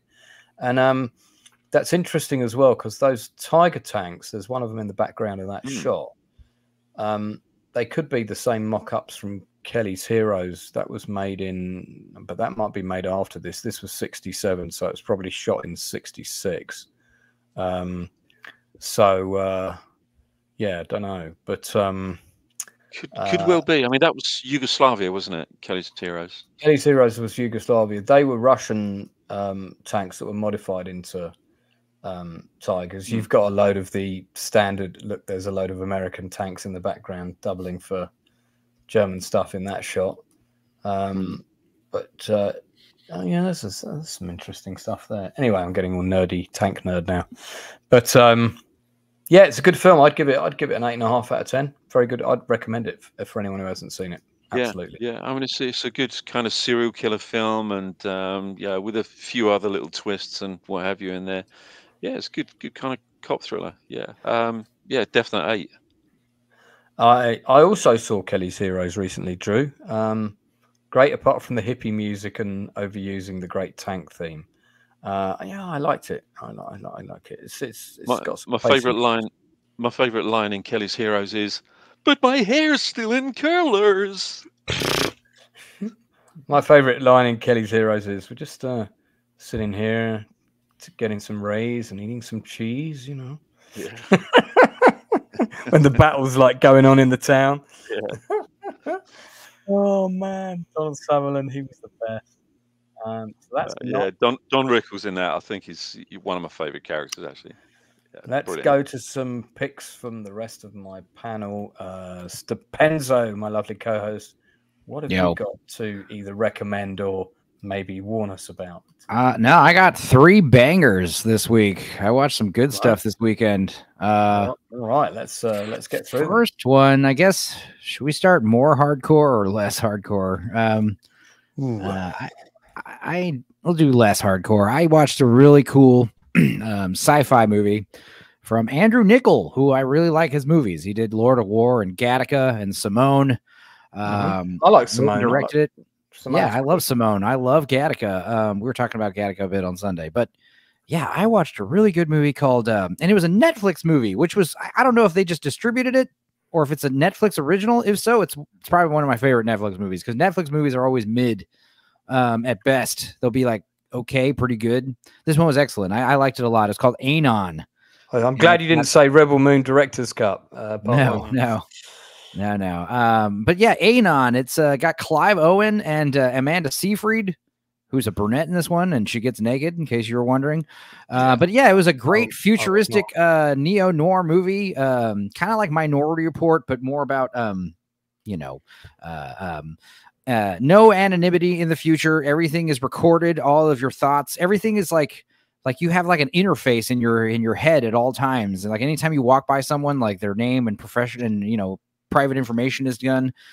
These police officers of the future, they have like records of everything. They can literally just see like, like at the beginning they show, he's interviewing some lady who says that the maid stole her necklace. So he can go back to her memory at the time where she left her necklace last. And then you can go back to the maid's memory and see what she, where when she was in that same area.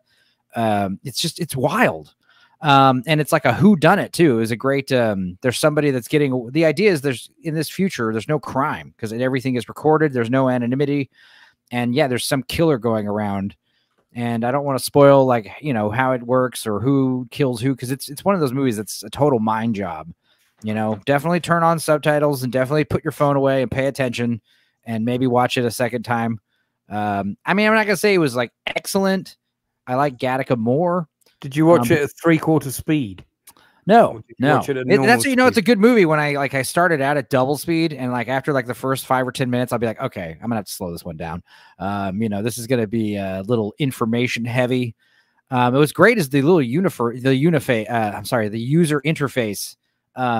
It's really good because like this is one of those movies where normally changing aspect ratio annoys the hell out of me. But this time it works really well because either A, whenever you're seeing someone's first person point of view, it'll be full frame. It'll take up your full 16:9 screen. And then whenever you're seeing stuff outside of people's point of view, it's about half and half the movie, honestly. It'll be letterboxed. So not like thick widescreen, but, just tiny bars will be on the screen. And it pretty goes back. Not only is it kind of seamless, but you kind of quickly, it doesn't bother you. In fact, it enhances the movie pretty well because like right when something happens, you could tell, okay, this is someone's point of view. And like I said, it's constant. I would love to watch this movie like frame by frame and read all these details that are typed out constantly. It's basically like everyone's living through in a world where everyone has augmented reality instead of virtual reality. And they don't talk about how any of it works or the implants in your brain or how it's possible. It's just, it could be another world for all we know where these humans are just born like this. I don't know. And none of that is irrelevant. And we don't know what year it is. Doesn't matter. It's also one of these movies where it's like obviously the far future, but except for all the interfaces in everyone's brains, there's really not too much sci-fi stuff. What's also cool because everyone has like these complex user interfaces in their brains. You don't see a single computer in the entire movie. Like these guys are like in a crime scene. They're like a crime scene unit and they're like doing their post operation discussions, whatever. They're just sitting in a round table, like hacking the grid, like in their chairs, like no one's doing anything. It was really wild. So you were saying it would be quite fun to freeze frame and read this one. Well, we've got one here, Crystal 23 Escort. And then if you look at the small writing, it says experience, actress, stripper, porn star, adult entertainment, Budapest. And then reviews, 98% overall positive. Matches photo, services delivered as promised, 87.5%. Last STD check, 23 hours, negative. And then there's a list of services, which I won't. Wild movie. And yeah, also a lot of sex, which I like. It's always, I'm not trying to say I'm a pervert. I'm just saying like, why are all movies so sanitized nowadays? This was a fun fear movie. Fear of offense. It came out 2018, I think. So before everything was really getting bad, But yeah, I would recommend this. This is wild. This was fun. At the least, you might think it was pretty neat. Even if you didn't like it, you'd be like, yeah, it's pretty wild. I'm going to check this out. I like the look of it. Looks good. Yeah. And it's on Netflix. So this is, what would you give it out of 10? I give it a solid 8. Solid 8. I'd go 9 just because Amanda Seyfried, she, Also, she actually acts in this movie, and she looks great as a brunette. I think that's her natural hair color. And it's not the only thing natural about her. If you catch my drift, if you see this movie, you'll know what I'm talking about. You said you had 3 to recommend. What's number 2? Oh yeah, the other one. It's funny because I went to Utopia Fest back in April and hung out with some friends and did like drug music festival thing, and hung out, there's some young ladies camp near us. Yeah, you're talking to them, and one of these like the younger girls. I don't know how this girl might have been like, I don't know, 18, 20, something like that, young. She recommended a movie for me because I told her I love that movie Martyrs, which is really hardcore French horror film. I'm hesitant to watch that. Yes, I am really hesitant. It's brutal. There's he also did Brotherhood of the Wolf. I saw that at the cinema. Brotherhood of the Wolf. That movie's good. Yeah, it's not nearly as hardcore as Martyrs. But I was telling this young lady, because I think what it is all these ladies love really effed up movies, like really effed up, murder shows and all that stuff. Give me the title. I was talking about Martyrs, and she's like, "Oh, you got to watch this movie that the same guy made. It's called Incident in a Ghost Land." And I was like, "Okay." And I saved it in my phone, right, and just kind of forgot about it. And then randomly last weekend, I was like, "What was that movie that one chick was telling me to watch that was all effed up?" And I looked through my saved pictures, and there it was. I found it, watched it, and holy hell, it's not as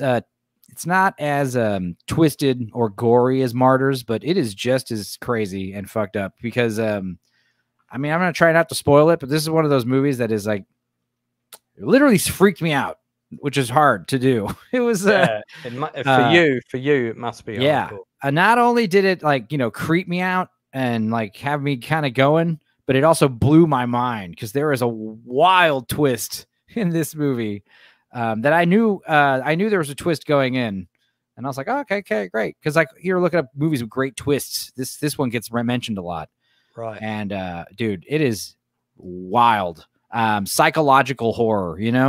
Right. Talking about the kind of not just the horror of basically basic premise is you read the description. It's 2 young girls and their mother go move into their aunt's decrepit house, and some unwanted visitors break in, and there's a horrific incident. And then years later, the older sister has to, go back to the house where things are happening. And I don't want to spoil anything, but it is holy shit. It is crazy. Highly recommended unless you are a, grape survivor and this kind of stuff is triggering to you, because this movie was normally it's people get offended over anything, but it's dude, if you actually had some kind of shit like this happen to you in real life, you were some kind of victim of abuse or whatever, I would not recommend this movie. Might give you some PTSD for real. It was hardcore. Well, I've already got PTSD for real, so I might have to think a bit carefully about watching it. No, definitely watch it if you getting your mind blown. It was like finding out you live in the Matrix, that kind of revelation when you watch that movie. Yeah. There's it was definitely Usual Suspects level twist going on here. It was good. What for number 3? What have we got? Third movie, I watched, when did I watch this? Last night? Yeah, last night I watched the original. They're remaking this movie. And I found out the remake is only from 2022, and it's also in English, even though it's a Danish movie. Most of it is in English, and it's called Speak No Evil. And you've got James McAvoy in the remake, and it's one of these movies where the trailer for Speak No Evil remake kind of ruined the original movie for me watching it. I can tell you right now, the trailer for Speak No Evil gives away a lot. Based on seeing the original. That being said, I know a lot of people like Vex and Nadia love this movie, and they were saying the remake is completely unnecessary. And I do agree. Seems a little soon, seems a little random. I'm not saying you can't improve on the original. It's not like the original's perfect. I can already tell there's a few changes somewhat that I can see from the trailer of this new one. I think the only reason to remake this would be to showcase just to have some actors flex, actors want to flex their chops, and it's like, oh, I want, like James McAvoy, like, oh, I want to play this role, or also the other guy from Monsters, and I want to play the dad. You know, I could see this being like a great movie for actors to like, want to try to make. But other than that, just watch the original. And don't watch the trailer for this because it will ruin the original. A lot of the twists and oh shit! I saw this movie. Yeah. I think we might have talked about it actually on the little couple meets another couple. Couple, and they get invited to their cabin. Yeah, a couple meets this Danish film. Couple meets another couple. They've got a daughter, and they get. It's sort of they get invited. Other couple has a son. Other couple has a son. The son doesn't speak. It becomes obvious that the son is like being abused or whatever, according to the trailer. Yeah. That's interesting that they're doing it. I mean, it is a good. I'm sure there's a lot of different creative choices you could have made with the movie. Like if you were a new crew.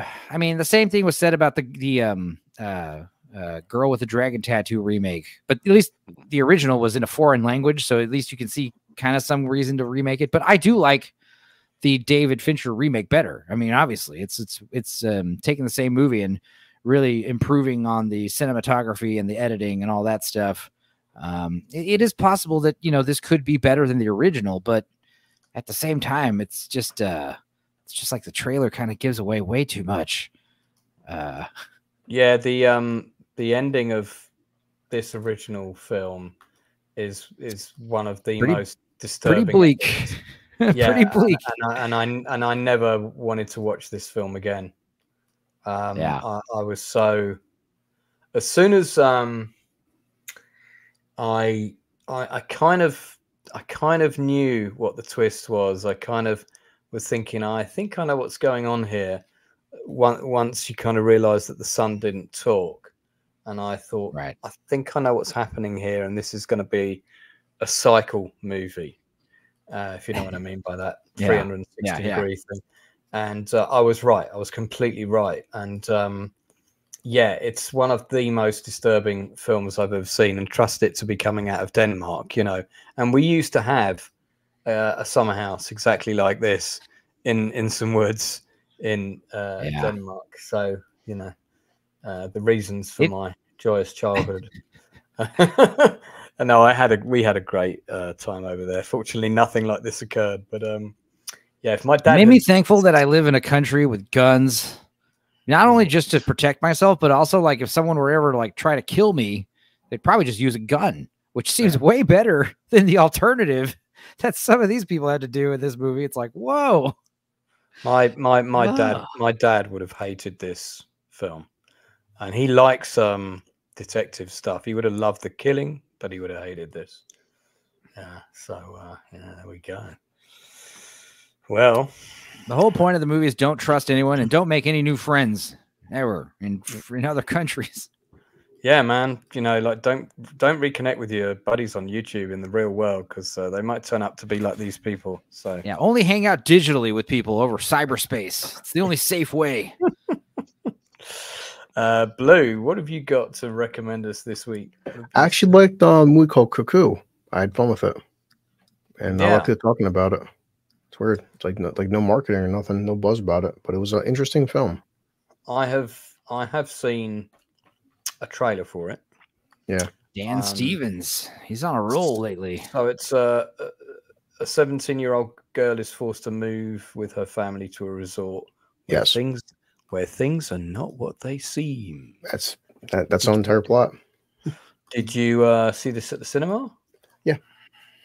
Tell us more. It's hard because it's one of the very few times, Lance, and all you guys know this, that, boy, we've been complaining about the past decade. The trailer tells you everything. This trailer doesn't tell you shit. And going into the film, that's awesome. The first hour and 10 minutes, you have no clue what's going on. And that's really fun. They explain everything in like the last, definitely the third act, but the last 25 minutes. And I walked out and I'm like, okay, sure.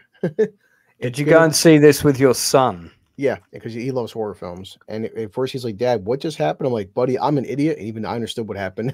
So they go for it. I'll just say that it's the third act will make or break it for you. It depends on how deep down the rabbit hole you want to go, because there's a reason things are not what they appear to be. And when she goes to this hotel we're here, this resort, weird things are happening and everything gets explained. And the explanations are very strange, but it's a big spoiler. So it depends on how creepy and weird you want to get. Doesn't look like any resort I've ever been to. Yeah, well, yeah. It's kind of like to me. I felt like this is almost like a good back into M. Night Shyamalan, because there's a kind of a twist in the sense that what the hell is happening? Why these weird things happen? Then they explain it, and you're like, that's okay. That's unique. I will say it's probably the most original horror film I've seen all year, because when they explain what's going on, I'm like, that's okay. Yeah, I did not see that shit coming. Do we know when does this come out in the UK? This looks a bit like my friend Michelle, who was in the chat earlier doing her hair. I mean, I haven't seen her do her hair, but there's definitely some similarities. Is this out in the UK? Is this coming out now? Yeah, me. Do we know if this is out in the UK or is it only out in the cinema in the States? Let's see here. Isn't this main actress a dude, or excuse me, a transgender? Apparently, I found that out afterwards, which so good job. Did you regret fapping to this when you found that out? Oh, he or she is definitely not attractive, but yeah. Let's see. Cuckoo.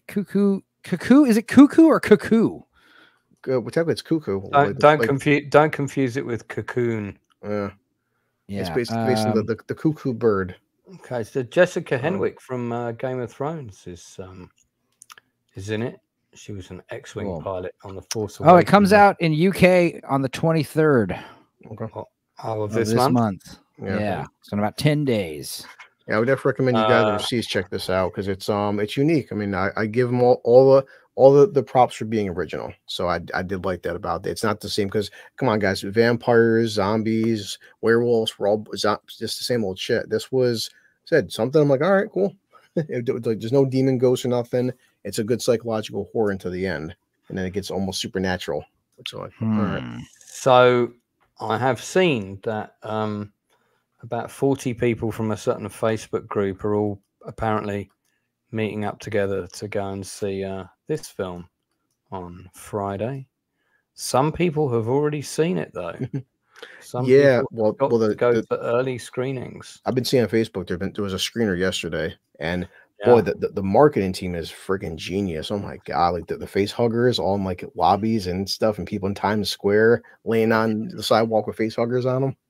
Oh, really? I'm hearing that it's good, but they didn't take enough risks. It's too safe, and I'm like, I like that. Just give me a freaking normal alien movie. Exactly. I want, just want an alien killing people. Yeah, I'll find some stills for you guys. Because the marketing, just like this scene, like they showed one screening. This guy was like, everyone's what's happening. This guy shaking. He had a freaking xenomorph pop out of his chest in the middle of a screening. It was awesome. Oh, is there any footage of that online or something? Let's see if I can find it. See if you can get me a still of the people on the sidewalk in. Yeah. I mean, I've seen about 10 seconds of a trailer, then I switched it off because it was like, you're showing me too much. I don't want to see any more. So, and like Stupenzo says, I just want to see a good alien film. Whole load of shit happening. Now, one of the things I have seen is they've shown footage online of the primary alien that's been used in this movie, and it's a full-size animatronic puppet, and I have to say it looks amazing.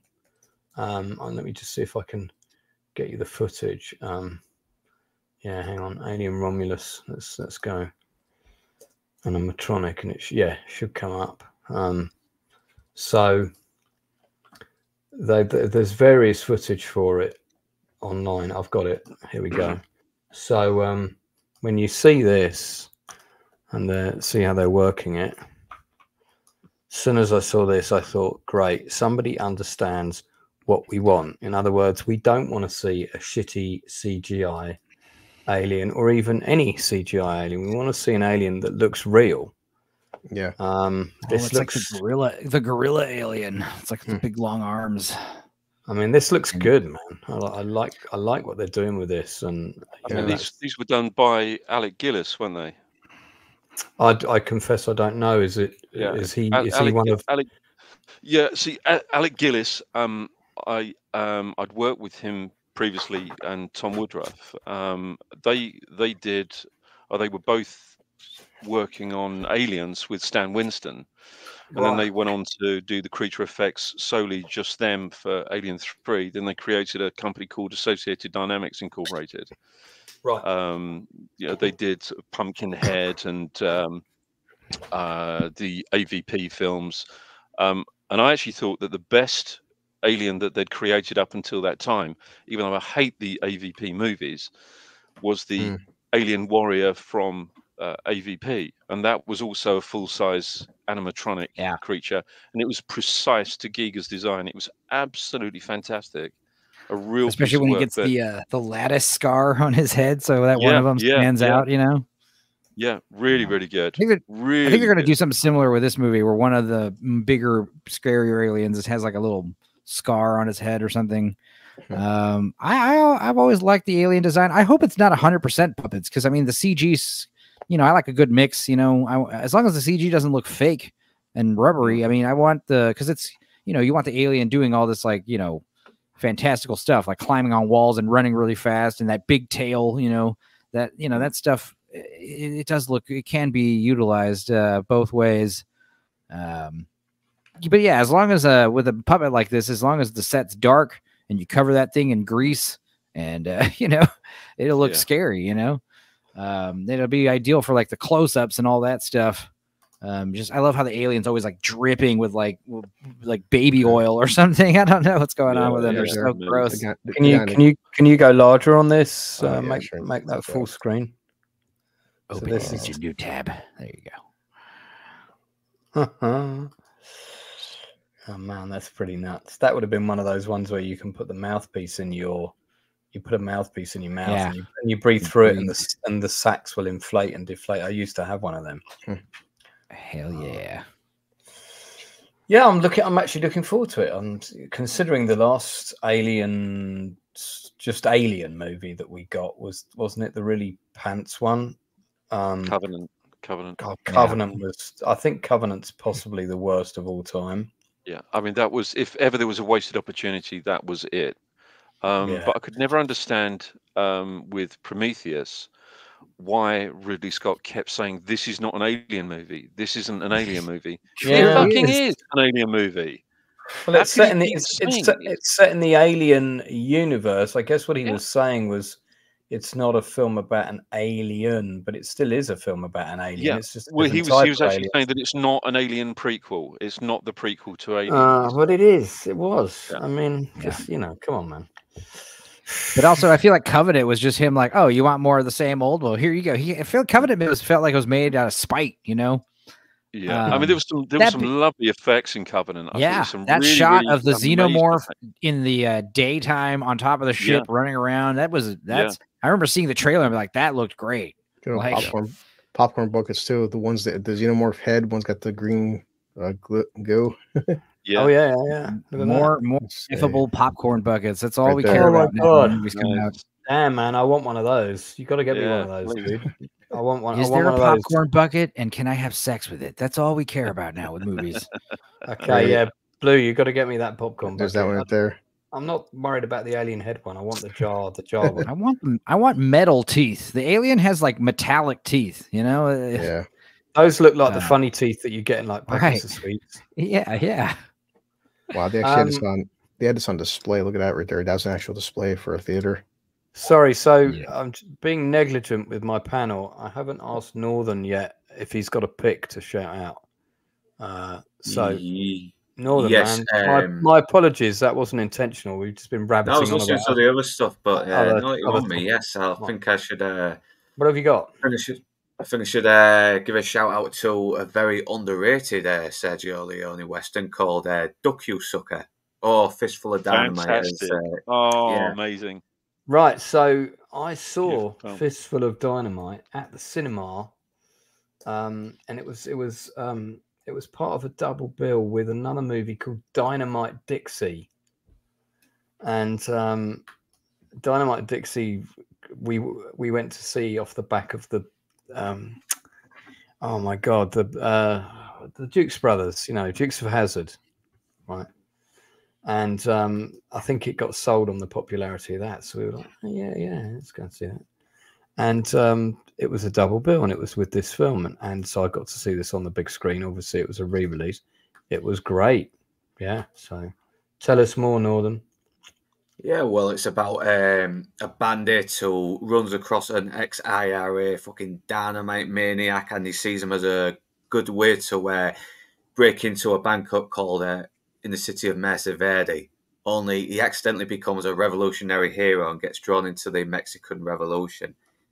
And Rod Steiger and James Coburn are very good together, and it does kind of call out just what a lot of bullshit revolutions can be on both sides. Like the person who's leading the revolution against the elites can be just as hypocritical and traitorous as the other side, because we see Jean, played by James Coburn, go through the same thing when he catches the Doctor, who's supposed to be like this great, the leader of it all, betrays his own men, and he starts to remember. He starts to get a flashback of one of his best friends as well, who betrayed him and sold him out to the soldiers in Ireland. I swear I've seen this guy, I don't know his name, in about like 7 Mexican bandit roles. He probably has. I mean, Sergio Leone used a lot of the same actors in different roles because, you know, people didn't re-watch movies over and over again back then because there was no videos, was there? So, you know. Yeah, this has got some big action scenes in it, this movie. Big and the action cinematography is just incredible, isn't it? The cinematography is fantastic in this. Yeah, what do you expect from Sergio Leone? The guy really knew how to capture landscapes. Yeah. Every frame you just want to, every shot you want to frame on your wall because beautiful. It's so meticulous in it. The accents are very bad though. Yeah, the accents are very bad though. Rod Steiger's Mexican accent is very bad, and James Coburn's accent is a little bit dodgy as well. But they are both very likable and very funny, and it's got that same Sergio Leone tongue-in-cheek humor as well, while still balancing out the more darker, serious moments, like when the revolution really starts to hit home as they get more involved in it. Yeah, like when Rod Steiger finds it's just after that big shootout where they've taken down a load of the Mexican soldiers. Then it comes to nighttime, and Rod Steiger's sat there all saddened. He's like, all six of them dead. I never counted them before. And then he runs off to go and die, and he found out, his own kids have been killed, even though he was supposed to have saved them. It's a very provoking moment, and Rod Steiger barely says a word, but you can see his pain right on his face. It's really well acted. If you look to the end of this row, you can see Inside Man there doing his little cameo. There you go. Yeah, you're a bit shorter then. Yeah, I was only a boy. Yeah. This kid is great. It's like, the kid on that is actually really funny. It's like, can we kill him now, Papa? And it's like, hey, don't you kill him unless Papa says so. Yeah, this is like the antagonist as well, but he barely says a word, and he's never always involved in them. But he's got this very striking look, though. He looks like he could play a Nazi in a movie as well. Yeah, he's got a sort of Raiders of the Lost Ark Nazi type look. The reason I always remember this movie is because of this kind of war wagon vehicle with the. Yeah, because unlike the other Western, this is a little bit more into the early 20th century when machines were starting to get used a bit more and more. And, this location with this bridge has been used. This location with this bridge has been used in quite a few movies as well, if I remember rightly. Because if you do the reverse of this shot, isn't there a castle above it? It might be a different location, but it's one of those Zapata westerns. So it's not. It's kind of a spaghetti western, but it's a Zapata western. But it's It's one of his best. I mean, then again, I mean, define that. I wouldn't say it's Brad. his best, but it definitely deserves more love, though. I don't think it was as bad as the critics made it out back in the day. No, it's good. No, a Zapata Western, as opposed to a spaghetti Western. Zapata Western is something. Zapata was a Mexican revolutionary. Yeah. So they're made during the period of the Zapata Revolution. That's why they're all called Zapata Westerns. Right. There you go. So it's that kind of revolutionary period. Yeah. So I mean, so it's not a spaghetti Western per se. It's kind of a not spaghetti Western, but it is, in spirit, a spaghetti Western. And one of, again, another fantastic score by Ennio Morricone. Oh yeah, one of my favorite scores by Morricone. Yeah, beautiful, really, really beautiful score. Yeah, and I don't think this is as bad as the critics had said. I mean, I've seen some of the reviews previously, and I don't get it. I don't understand. I think it's a beautiful film to watch. I was really engrossed in it. I loved it, absolutely loved it, and it's a brilliant choice. It's a brilliant choice. I watched it about a year ago, and I just was really impressed. There was lots of things in it that I'd forgotten about because I saw it when I was a kid. I mean, this sequence here is epic. The number of extras and, the use of the set and presumably real buildings, pretty impressive. Yeah. I'm just. I mean, it's weird to know that he only directed 9 films. That's bizarre. Yeah. 9 films, and we think of Sergio Leone as like this master who's got this, ton of movies that he's directed, but this is one of only 9.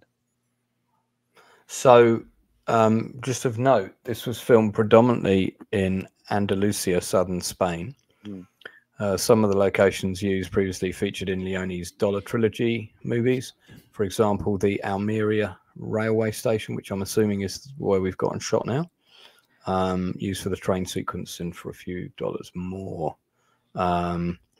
Returns in this film as Mesa Verde station. Flashback scenes with Sean and friends were shot in Ireland at Howth Castle in Dublin. So it was also filmed in Dublin. So yeah, because it does have quite a big sense of scale. Yeah. And Alberto Di Martino filmed the second unit stuff of the battle sequence, and he did quite a lot of stuff like that, and he was dubbing director for more than 1,500 films. So he had a hell of a career. If you go back a frame, there's a image of James Coburn as a much younger man with this very lovely woman and his friend as well. Yeah, because when I had this on DVD, it did not have this scene. It just had the scene where John was smiling and then blows himself up because he was dying anyway. But this must have been restored and it's weird as well because it seems like she's John's girlfriend, but then his friend fucking comes along and she starts kissing him and he's smiling, and I'm like, right. And I know the scene's supposed to represent how he views Ireland, but I just saw it as 2 guys who like to reel this chick once in a while together. Yeah. This is a very much kind of raindrops keep falling. It is a little bit. It's probably the strangest of Sergio Leone's, and I think it's better like it was left out in the theatrical cut.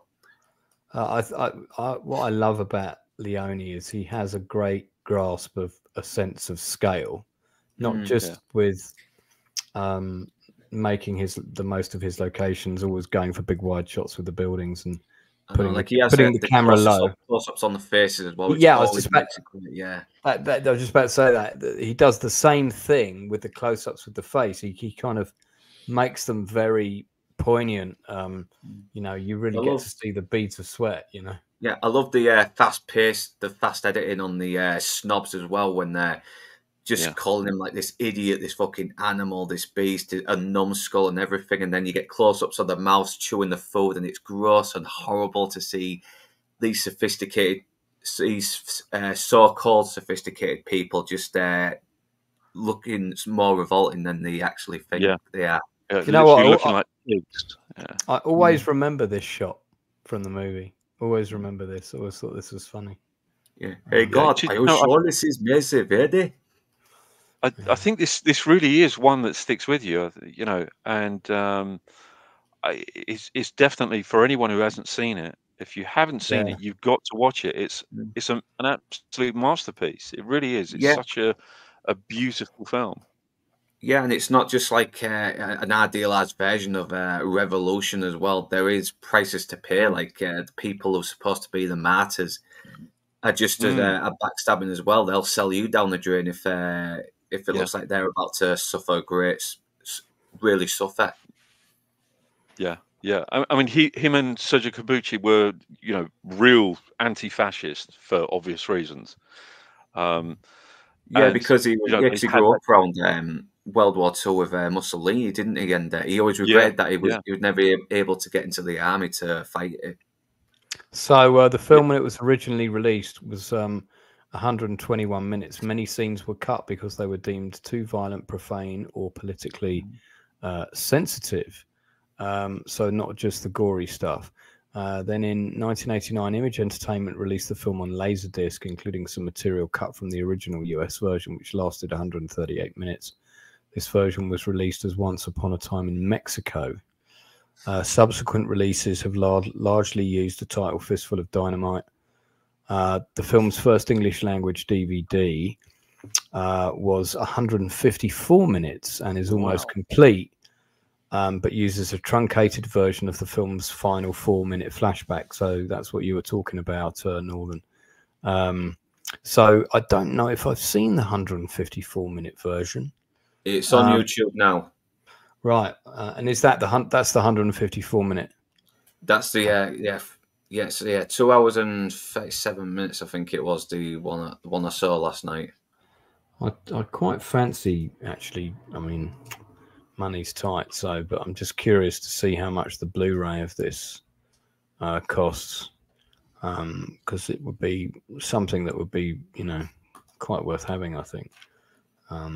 So for people that are interested, let's have a quick look on Amazon. Have you got anything else to recommend, Norman? Not at the moment, no. Well, mate, you picked a cracker, so that was a really good choice. What do you call it, cracker? Really seriously good choice, that one, mate. Yeah, very good choice. This is actually listed as an Amazon choice, so highly recommended. The Blu-ray version of it, standard edition Blu-ray, don't like the sound of that, is $13.89. Just checking. There's a limited edition with 2 discs, which is not available. You can get a used version of that for 56 quid. Fuck that. That's quite expensive. But yeah, so 2 versions of the film. The 2-day. Here we go. So the 2-disc Blu-ray includes 2 versions of the film, including a 2K restoration, audio commentary by Alex Cox, and a whole load of other extras. So 2 hours and 37 minutes. So that would be, that would be 157 minutes, wouldn't it? So 157 minutes is the longest version available. Yeah, there we go. 20 quid. Good choice for commentary. I do like Alex Cox. Yeah, he is good. He is good. Do you remember he did that Videodrome series? I was do. On BBC Two, I think. Yeah, I do. We used to have some really obscure films. You know, his personal choice, but yeah, and he did a fantastic book on The Prisoner as well, the TV series. Really good, really good book on The Prisoner. Now I've got one more thing to mention, and then I'll see if anybody else has got anything before we begin to wrap up. I have gone back on my oath. Sorry to disappoint everyone. And I have watched a superhero show. But the superhero show that I've watched is the new animated version of The Watchmen. Oh, right. Right now. Because I'm a massive Watchmen nut. I know that was out yet. It is out. It's out. Oh, wow. Part 1 of it. Part 1. How many other parts are there? 2? I don't know. I'm guessing probably 2 or 3 because we're already I've watched the first part. Where does it lean to? Where does it end at on the first part? Hang on. Okay. It's just after the death of Moloch. Oh, okay. So yeah, there might be 2 more parts. Let me see. Oh, at least 2 more. At least 2 more. Yeah. But it is extremely beautiful animation. I really like the style. The style is very, very close to the actual graphic novel. The Watchmen graphic novel was the first graphic novel I apparently it's 2 parts. It's only 2 parts. Okay. Well, it was the first graphic novel I ever purchased. And I remember when I read it, because by then I was already, a budding director in the making. And the first thing I said to my friend was, God, I'd love to direct the movie of this. And he was saying, it'd be impossible to film. And I said, well, it's got to be 2 films. It's got to be like Star Wars. It's got to be, 2 movies. But this is religiously faithful to the comic. And they have also incorporated the story within the story of the guy reading the comic at the newsstand. That's also blended into this version. Extremely well done. Interesting. The voice actors are great. Rorschach is brilliant. The comedian is brilliant. I just love the way it looks. I love the way it looks. The sound design on it is amazing. I really like it. I give it 9 out of 10. It's the perfect adaptation of this for me. And I've only seen the first half. Where can we see it? You may have to take the freighter in the Watchmen to, But yeah, it sort of came up on my Google timeline, and I was like, oh, didn't know that was out. Gotta have a look at that. And I figured because you guys like your superhero shit. I take it everybody on the panel's read the graphic novel, yeah? Yeah. Yeah. Yeah. I mean, you're gonna like it, and I'm curious to see one scene that if it's going to be how I always pictured it in my head as a director, and I'm really hoping that's the case. But we shall see. So I thoroughly recommend it. Does anybody else want to shout out anything before we start to wrap up? Well, I was gonna kind of mention Salon Kitty, which is I suppose a Nazi exploitation movie. So when you say you were going to kind of mention it, you mean you were? Yeah, I was going to mention it because it's got loads of boobs and bush in it. Yeah. Do you want to save it for next week? Yeah, I'll save that for next week. Yeah.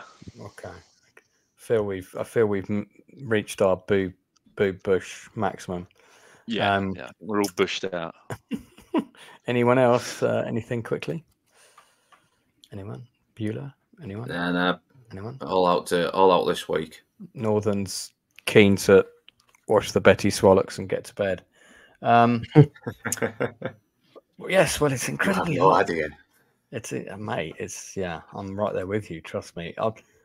You know what? I'm like leaning on. I've got like a glass table for my main desk, and when it's this hot, like sweat's like dripping off your elbows, and your arms start to like slide across the table like this. It's like you. So all right. Let's talk about what's coming up. So what is coming up, of course, is my interview with Tom DeCilo tomorrow. That is going to be at 9:30 p.m. UK time, I think. Or let me just double check that, actually. I think it's either 9:30 or 8:30, but let me just double check. Of course, he directed several of the films we discussed earlier. He's also got an album out, which I've just finished listening to yesterday. It's 9:30 tomorrow. Yeah, so 9:30. And I don't know how long I'm going to have him on for, at least an hour, maybe a bit longer. But I think it's going to be a pretty heartfelt discussion because we were talking and I don't want to, we chatted for about an hour offline because we were trying to get the I could hear him, but he couldn't hear me on StreamYard, and we were trying to work out what was wrong his end. So if anybody, we've worked out a way we can do it with a phone, because I'm going to call him. He's going to call me on my phone. He'll be able to hear me via his phone, and I'll still be able to hear him via StreamYard. Not exactly ideal, but if anybody thinks they might be able to technically talk him through what might be wrong his end in terms of why he can't hear me, let me know, and you can pop on before the stream and we can see if we can work it out. But yeah, I did not know that his partner had passed away, and he was with his partner for quite a long time. And if you listen to his album, I would say 60 to 70% of the 10 or 12 songs on there are really about him dealing with that or missing her, which is, you know, and then there's also a lot of the themes of his work are about guys seeking after relationships that are unobtainable for them or just out of their reach. So it's going to be pretty interesting to talk about that tomorrow in the context of what he's been through. And but he's, you know, he's quite happy to talk about a variety of topics. So yeah, I think it's going to be quite deep. It's going to be quite a deep chat tomorrow night. So, you know, Wes's favorite. He do loves it when I go dark and shit. So that's what I got coming up, and then we'll be back with Spartacus on Sunday, I think. Stupenzo, what you got coming up? Tomorrow, I had to edit this one because Paramount Pictures actually care about this movie for some reason. But me and Sammy Threepeat watched the 1995 horror film Rumpelstiltskin. We are getting into horror movie territory softly. We're going to start doing like the, you know, action horror and silly horror, and you know, gradually by October we'll be full blown horror mode. But yeah, Rumpelstiltskin comes out Wednesday. Very funny review or you know, reaction commentary, whatever you want to call it. And then after that, Wednesday evening, I'll be on Paul Hadouken's channel again. This time to talk about music. We'll be discussing 3 albums that we all picked. I picked some Cocteau Twins. There's also some Washed Out, and then Jellyfish. So we'll be talking about 3 of those albums from those three artists. Should be good. I don't get to nerd out with music on the music stuff too much on YouTube, purposely so. So it'll be fun. I'm excited. Paul seems like a chill dude. So we had fun talking about mob movies on his channel last Wednesday. So that's pretty much it. Is it this version of Rumpelstiltskin that you'll be talking about? No. It's funny because it's a lame horror movie from the director of Leprechaun. Like the guy who directed Leprechaun was like, "Hey, you want to make Leprechaun 2 because it's such a hit?" He's like, "No, I'm gonna try something else." And he does Rumpelstiltskin, which is the same thing. It's another. It was. And it's funny because Rumpelstiltskin had a way bigger budget. It just looks really good. It was filmed really well. Like they had professional cinematographers and stuff. It's in like anamorphic widescreen, and it's such an inferior movie to Leprechaun anyway, which says a lot. So yeah, it was a wild movie, and it was funny because it was actually Sammy and I's first Wii Watch we did together back in April. He wanted to, you know, get on these Wii Watches, and I was like, yeah, pick a movie. He's like, oh, I love this movie, Rumpelstiltskin. I was like, all right. Did you know that there's another Rumpelstiltskin movie in development right now? Oh, a horror one? Yeah. Good. There you go. Okay. Yeah. I doubt it's the same crew. If it is, that's great. I know there was like an 80s not scary Rumpelstiltskin movie that was silly. So when did this one come out? 95. So is it got what's his name? Willow man in it? No. In fact, it's a full-grown man playing Rumpelstiltskin who just like walks on bendy knees.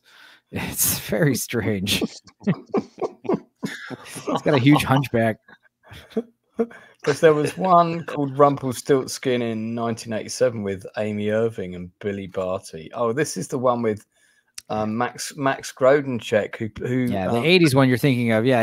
It's not a horror movie. Max Grodenchek played. I'm pretty sure he played Rom in Deep Space Nine. Yeah. Oh yes, who plays Rumple? Yeah. The guy who plays the Rumpelstiltskin in this one is you'll know him when you see him. Yeah. He's a very famously weird looking actor. But yeah, what's interesting, you know, Rumpelstiltskin because it was one of those movies that was like it came straight to video practically, and like the movie video stores were all about it. But it's got that great scene where Rumpelstiltskin's driving a semi truck off a cliff, and he says, "Oh, fucketh me." It's just like it's the dumbest movie ever, dude. So I love this director like being all serious, you know. I was going to say this looks like is this your dad directing Enzo? I feel like this is your dad. No, my dad, not too much dissimilar. Imagine a big blonde Santa Claus with a cowboy hat. And that is what my dad looked like. Oh, he's not too far off that. Just put a cowboy hat on him. You're nearly there. All right, look forward to that. Blue, what you got coming up? I mean, Alien Romulus, everybody's probably going to see that this week. I'm not sure if I'm going to do a solo review or a panel review. It's just everyone's busy.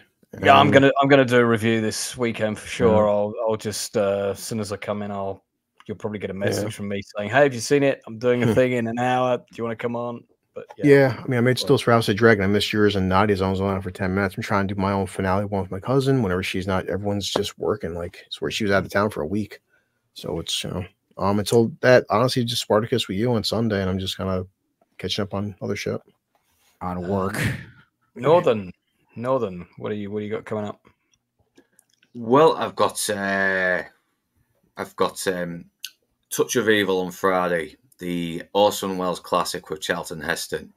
I'll be doing a stream on that with the usual lad, and I've got another guest lined up with I've been trying to get him on for a good while, but we always kept delaying. But now he's finally found the time, and I think it's Alex who wanted to come on and do it. I can't remember now. I need to look through my messages, see who I was talking to it about, because I've had a lot of other guests wanting to come on. Hang on, you've got a guest coming on, but you don't know who it is. I can't remember if it was Ziggs or Smilex. It's one of them. Another YouTuber. One of those critter avatar dudes. Well, dude, don't forget to click the live. Don't forget to click the live. Yeah, I've been doing that. I've learned my lesson after the last time. So, funnily enough, I spoke to Natalie the other day, and oh, how we laughed. So, this is funny. I just thought I'd just seen this on my Twitter timeline. This is great. Pixie dusters be like, there you go, Disney. That's what you've come to represent. Inside Man, anything you want to plug? Yeah, well, I'm going to be joining Northern on Friday for Touch of Evil, which I'm really, really looking forward to.